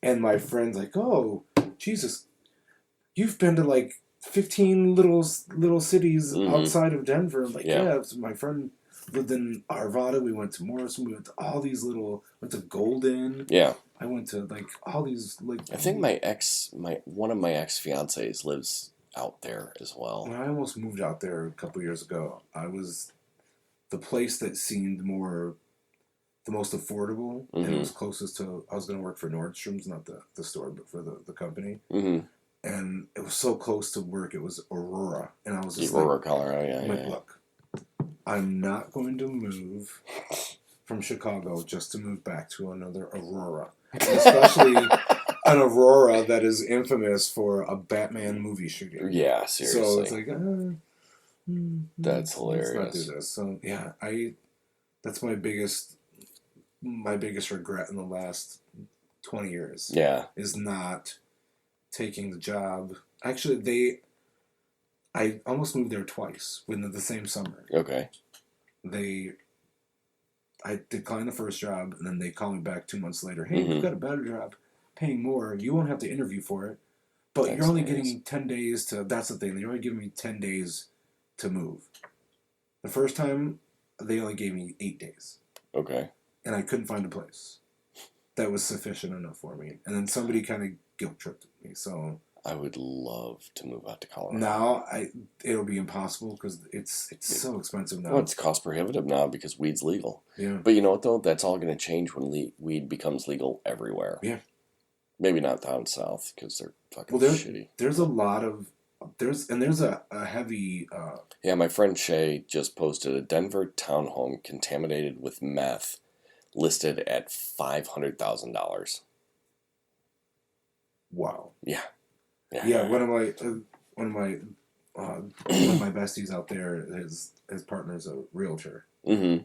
And he was telling me oh man, Shane, you should have got in on, that apartment that you wanted before. He's like, well, now. The home was originally listed for $789,000, but was lowered to $500,000. It has known meth contamination, but several people placed offers on it nonetheless. Whoa. $500,000. Wow. For a meth house. That's fucking insane. Ridiculous. And that's in the city limits? Yeah. Yeah, it's in Denver. That's insane. Yeah. So the median rent for like a 1-bedroom is like 13. Yeah. Something like that. And that's more than what it costs to live in Chicago. It's crazy. I'm beyond fortunate where I'm at. Mm-hmm. I live in a pretty damn good neighborhood, even though there's been a rash of whatever, but there's a rash of violence on the fucking Gold Coast. So yeah. Fuck off if you want to talk shit. But got a 2-bedroom. We have a deck. We don't have the most modern apartment. Mm-hmm. High ceilings, hardwood floors. We got a deal. Mm-hmm. We took over somebody's lease. But we pay $700. Not each. For a 2-bedroom apartment. Dude, we were paying with permit parking. We were paying like $1,200 a month in Logan Square before it got gentrified. Oh man, I love that neighborhood. It's a nice neighborhood. I lived when I first moved here to the city. I lived adjacent to Logan Square, a neighborhood called Hermosa. Okay. And oh man, Logan, I've definitely seen the. We lived on change on the Boulevard and Tallman. Okay. Yeah, we were right in the heart of it. Yeah. Like I saw Clutch at the Logan Square Theater. Oh, did you? There was a 2-set evening with Clutch. I remember that. I went to the Congress Theater because that was just walking distance. And saw Kings of Leon on the second album tour. How long ago was this? It's been 10 years ago. Easily. No, longer than that. This was 2000. Oh, yeah, because Kings of Leon, that would have been like 2006. Yeah, maybe 2004, 2006. When did you move from there? I moved back to Aurora from there. I moved back in with my mom. Oh. Not because I was having problems, but my mom was having them. So I moved in to help out my mom. And then after that, I moved to DeKalb because I bought a house. And then from here to here, there to here. Mm-hmm. Yeah, I lived in Naperville for a hot minute, too. I lived in Naperville for an entire year. I lived there for about 18 months. I think that was my lease. So I moved back to Aurora from Naperville. I moved to Chicago from Naperville. When I moved back to... This is like fascinating conversation I know, right? for folks that are listening. Like, whoa. We lived in these places that you probably haven't been to. Oh, yeah, man. I recently saw my old apartment in Aurora. Really? On the news. Oh, no. Oh, it's really bad.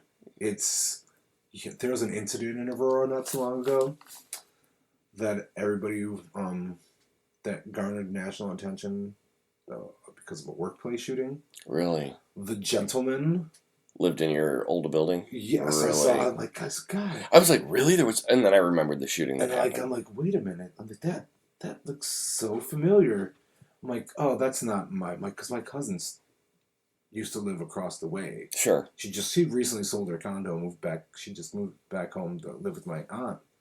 And sure enough, I'm like, God, is that? Oh my God, That's no. nuts. Like, the crazy thing is, like, once I moved out of Aurora, the only time I moved back to Aurora was to live with my mom. I never lived on my own in that city. I moved. The last time I moved back in with family was it's in Aurora Mm-hmm. in '03, and before that I moved from Aurora to back to Marseilles because of a family thing. So I lived with family again. I lived with my parents in the middle of them going through a divorce. Ooh. So I lived brutal. with one parent, and then dad moved out, Mm-hmm. and it was just mom. And mom left, and then it was just oh shit, and then it was just and it was just dad, and like Ugh. great, and like and then that's actually me and my sister bonded over Pink. Oh, I love Pink Family so Portrait much. was big at that, and so that was a big like bonding moment. And that moment actually, that whole divorce kind of brought like it comes full circle back to music because it brought me and my dad closer because he was like my dad was like listening to all this emo, not actually emo, but he was listening to some sad songs. You know that I cannot think of the name of the artist right now, but on Family Ties, when Alex was going through his breakup, and then what would you do? Joe Cocker? No, it wasn't Joe Cocker. It was like something some song about at this moment. It was not Joe Cocker. It was this other white. Oh yeah, you know what I'm talking about. Years of my life. I know what Yes. song you're fucking thinking of. Yes, my dad was. What would you think? Yes. Oh God, it's such an awful. It's right at the tip of my tongue too, and I can't even think. Bill something or other, Dan, Don, diddly doodly doo, ding down, diddly diddly down, diddly doohickey heck, something like that. Man, my dad that and some Joe Cocker oddly enough, and Led Zeppelin. Okay. The Rain Song. Oh God, the Rain Song is like that song is so fucking perfect. Right. Like Zeppelin 3 is my favorite Zeppelin album. That's when my dad was with Led Zeppelin. That was the one that was played the most. That Quadrophenia. Like I'm trying to think of like the 70s. Dude, Fish do an incredible cover of what the fuck is the name of the song?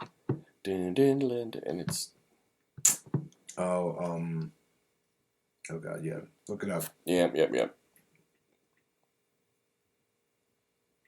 That was Teenage Wasteland was a big one for me as a O'Reilly. kid. Yeah. I just like I would Dad put on Teenage Wasteland. Shane. It's Baba O'Reilly.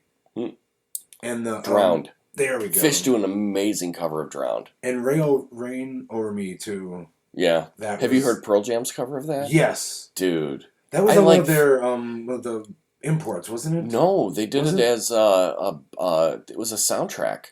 Was it? Yeah, it was that movie with Don Cheadle and Adam Sandler. And Adam Sandler plays like I guess he's a Iraq War vet. Oh. It was called Rain Over Me. Yeah.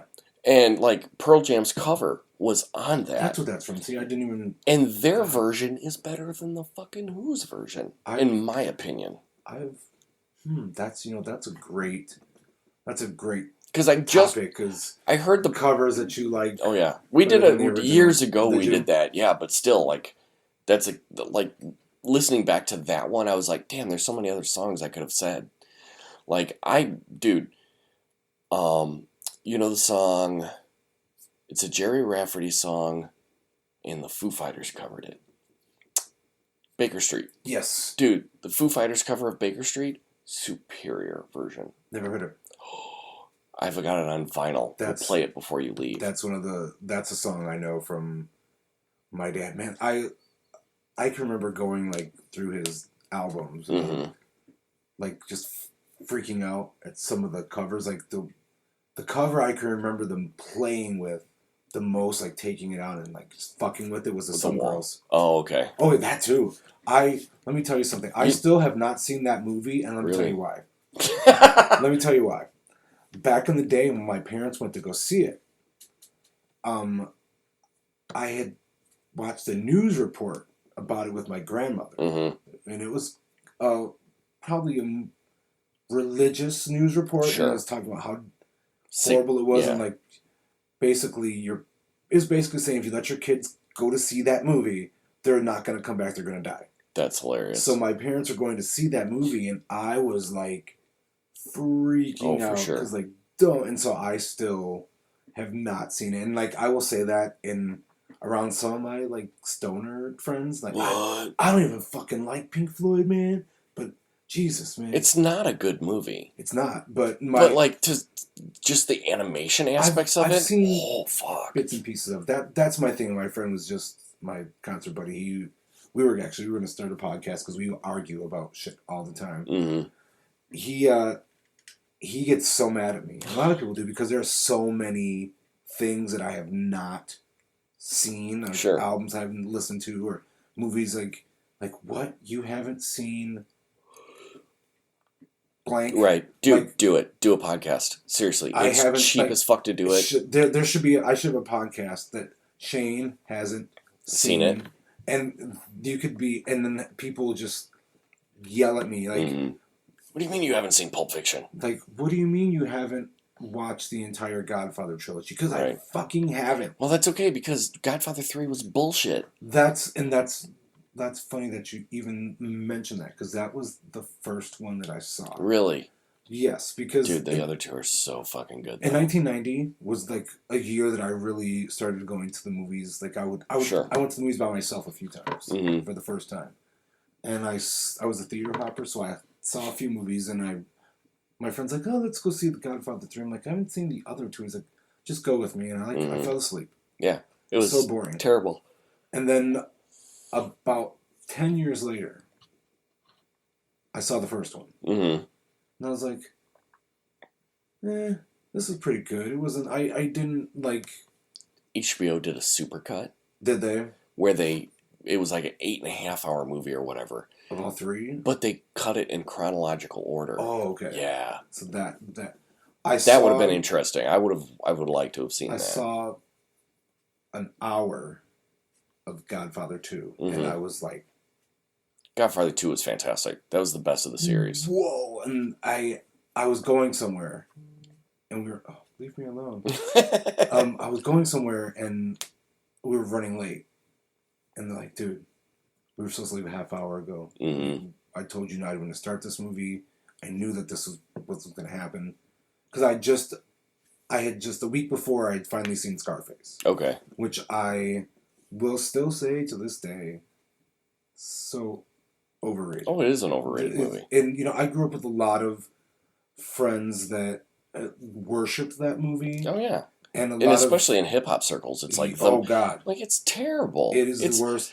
And you got an Italian guy doing a bad Cuban accent through the entire movie. That movie would never have flown today. Oh, God, no. Let's not even talk about that aspect of it. But I would just be like, the whole... It just blew my mind, the whole... Scarface merchandise, especially like in like 03, 04, like that stuff. My friend did The Game and all this. I'm just like, this is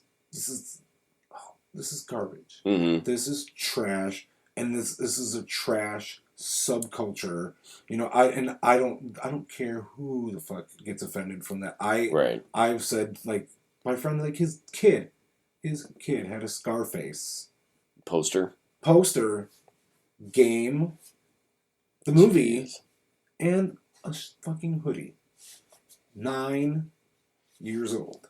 I'm like, okay. Yeah, that's not right. I mean, this friend also, a former I will say former gang member. Oh, there you go. So all the bad elements you could possibly. But I still talk to this person too.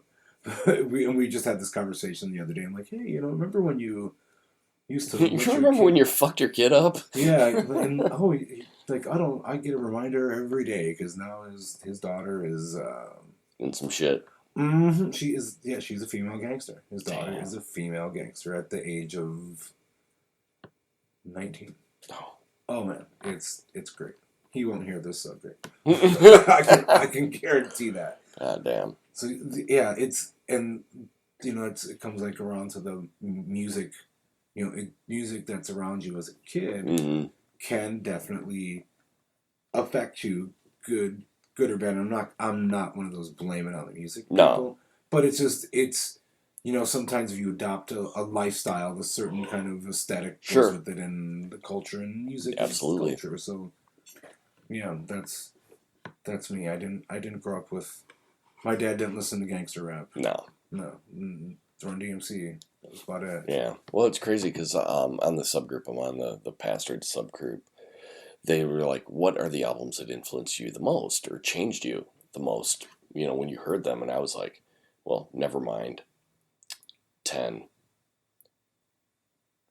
Straight Outta Compton, 2 Live Crew's Nasty As They Wanna Be. Like, I was like, when that came out, like, I had a bootleg copy of it. Not like a bootleg that like I bought from a flea market. Like, I had a bootleg that a buddy of mine gave me a tape of it. Okay. Like, he recorded it for me. That's how I had it. And I kept it in my sock drawer just in case, because it was like, it was bad to have. Like, my buddy was like, oh, these are illegal. Banned in the USA. Yeah. Or, well, that was after. That was post. That was in response to that. But yeah, well, I can remember that whole. Oh God, yeah, like whole thing in the early 90s. Early 90s, yeah, late 80s, early 90s. That year, 90. Within 90, I bought for Christmas with my friend the same one I was just talking about. For Christmas, I got him the Justify My Love VHS single. Yeah, that's the one you could see her nipples. Or somebody's nipples you could see. Yeah, that was the only thing. One of the models that was in there. And so I got it home, and my mom's like, "Oh, first off, they weren't supposed to let me. I was 15 to buy this at Sam Goody, but they did anyway. The guy's like, I don't know. He's like, does he look 17? Whoever it was, there was just like, fuck it, let him have it. And my mom had a fucking shit fit that I bought. I can't believe his mom is gonna. Oh my god! And my friend's mom, and she's like, she's like, let's watch that. And we watched it. And that's hilarious. Yeah, we were like, it was a little awkward. Risque for that time. But I watched, I told my mom, like, this is the same woman who got us HBO that summer, so we could watch the Blonde Ambition tour. Right. And I watched the Blonde Ambition tour with my mother, and my mother left the room. Hey, boys, don't be silly. Put a rubber on your willy. That's like one of the few things that I remember from watching that. My mother left the room. Perfect timing. She went outside to have a cigarette at the time of the Like a Virgin performance. Oh, okay. And that's what she really wanted. She's like, I want to see what they were talking about. And then, so right after the show was over, we were recording it, she rewound it and watched it. And I was outside with my friends, and I just remember looking in the window and watching my mom and dad watch that, and to see young parents. Adjunct shock on their face. Young parents, so I wasn't too shocking to them, but to see my dad was like, what the hell is this woman doing? She's hilarious. Fucking crazy. Yeah, that was the hey, you don't be silly thing. That was something that was constantly heard. I played the bejesus out of that VHS. It never was officially released. You just taped it. Yes. It was out on Laserdisc. Was it really? Yeah. Okay. We never got a Laserdisc player. So. Nobody got a Laserdisc player. Yeah, I knew one dude with a Laserdisc player. Oh, God. I know some of that still... some people swear to it over DVD or Blu-ray. You're crazy people. Like the first time I saw Mallrats was on Blu-ray. Oh yeah. Or no, Laserdisc. The first time I saw Clerks was on Laserdisc. What? Yeah, there was a dude that I was in high school with that was like a film aficionado. That's where I got like a lot of my. I went with him to see Pulp Fiction in the theater. Okay. Like when it was in the theater, you know. Yeah, I wish I could have seen that in the theater more times. I saw it. I think I only saw it the one time, but it was in the old Fox Valley Theater. Yeah, that's where. Yeah. Yeah. That's actually when I was working for. Best Buy. Actually, the summer of '94, I was working 2 jobs. I just finished school. Actually, I finished school in the summer. I finished school, and I was working at Blockbuster. Okay. In the morning, and at night, I had an hour break. And from that, I was working at the Blockbuster in Montgomery, and then I was working at the new Cineplex Odeon. At Cineplex Odeon. Oh, the shit. new one at that was by the Borders. Okay. I can't remember what they called it. God, what was that plaza called? Oh, I can't remember, but I was working there at night, so I was working.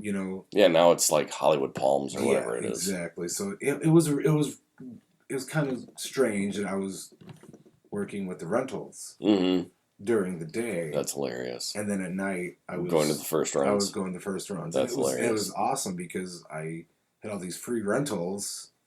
Right. And then I got to go to the movies for free. I mean, it was a win-win. Yeah, absolutely. Situation for me. It was a really good summer to work at the movies. Sure. '94. We had Forrest Gump. We had Speed. We had The Lion King. Yeah. We had The Color of Night, starring Bruce Willis and his penis. That was the one. I don't know if you remember. That was a big thing that Bruce Willis did. You saw his dick? And there was the chick that was, I can't remember there was a hot chick in the movie too. They both. Really? There was like full frontal. God, what other movies came out? Oh God, Wolf. Remember Wolf? Oh yeah, with Jack Nicholson. We used to play Wolf in the theater, and what playing Wolf meant, I don't know if you remember. It was kind of an awful movie. Yeah, it was kind of terrible. I remember that much about it. They were just jumping around. That's all the wolves really did. They just leaped. So that's all we would do is to play. That was our impressions of James Spader and. Oh God, James Spader was in that. The twist. Spoiler alert: the twist was that James Spader was a wolf all along, and Jack Nicholson didn't know it. And Jack Nicholson was like a secret. He became a werewolf. And it was, oh man, it was so awful. God, what else?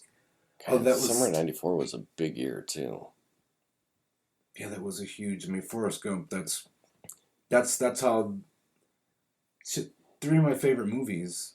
Ever. Forrest Gump is one of those movies that if it's on, I'll have to sit down and watch the rest of it, no matter where it is in the movie. Me too. It's my favorite movie.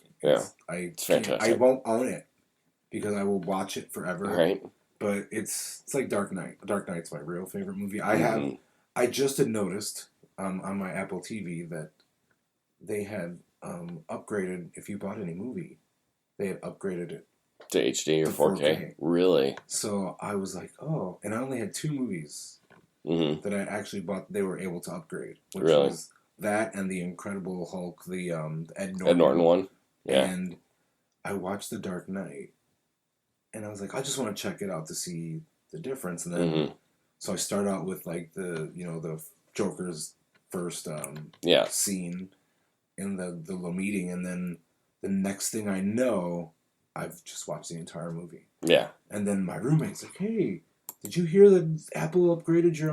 He's like, put on the Dark Knight. I want to see some of that Little Whacker scene. Because he hadn't really seen the movie until I showed him. He's not a comic book guy.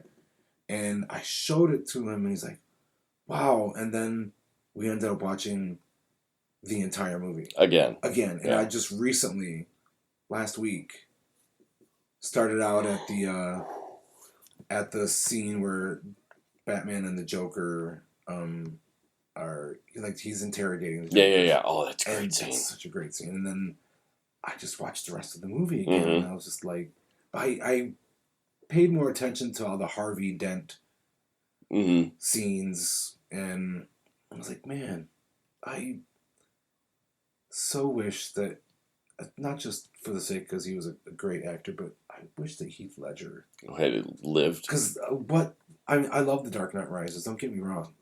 But they were going to continue it. Yeah, what they could have done with Here's something interesting. The mask that he wears, and we'll continue this discussion offline because it's 4 hours.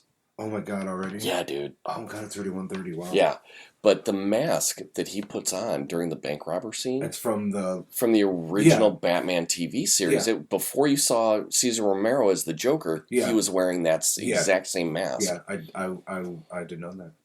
Yeah.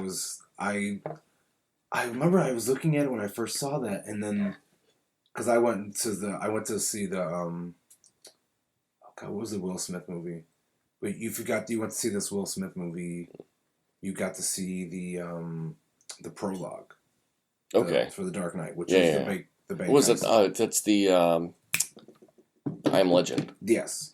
So I went with my friend who's a big, Bat fan, and he's like, "You don't recognize those masks?" I'm just like, I didn't realize it until a couple years ago. He took me, like back to his place, like, Shane, season blah blah blah, episode this, and like put in the VHS, Mm-hmm. and he's like, "Here," and I was like, "Oh, whoa!" Yeah.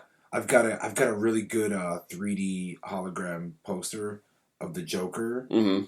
With all of his henchmen and those masks. Nice. It's in my room. I fall asleep looking at that every night. So nice. Yeah, that movie is unstoppably watchable. Oh yeah, absolutely. It's a great movie. Every moment of it. I will watch the mundane, parts where he's anything. Yeah.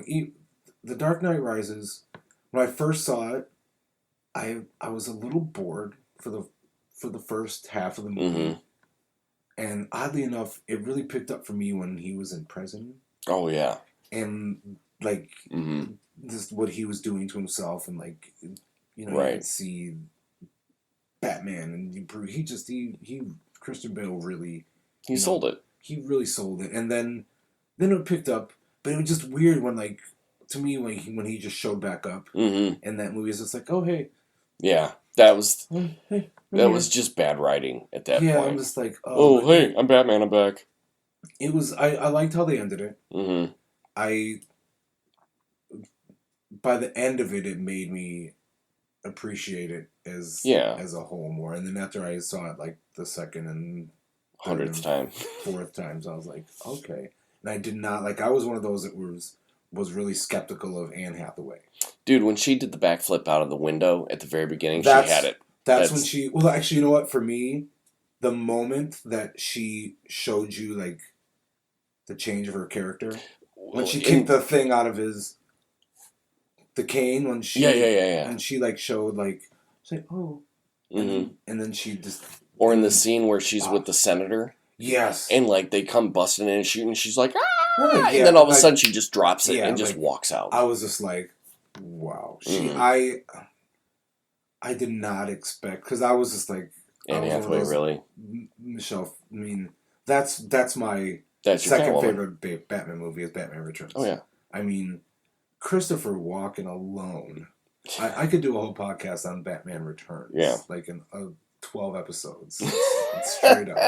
Just so I could discuss my 12 favorite performances in it. That's Paul hilarious. Rubens, everybody. Right. Great. Oh my god, it's work. Am I out of green tea? You are out of tea, dude. Son of a bitch. I can't have any more beer. It sucks. Right on, dude. All right, well, let's put a pin in this, and we will definitely get back together, and let's get Sean in on this the next time around. I'll force him. I can kidnap him. Well, I don't know. Yeah, we'll figure it out. So... You can go on the location's probably not an idea. Yeah, this is the location. It's a lot of shit to carry around. It sure is. And this has taken me 3 years to get all this set up right. So then it's finally to the point where I like it. Well, that's good. Right. So, all right, for Pop Galosh this week, I'm Reuben. And I'm Shane. Be kind to one another. Yes. Peace, bitches.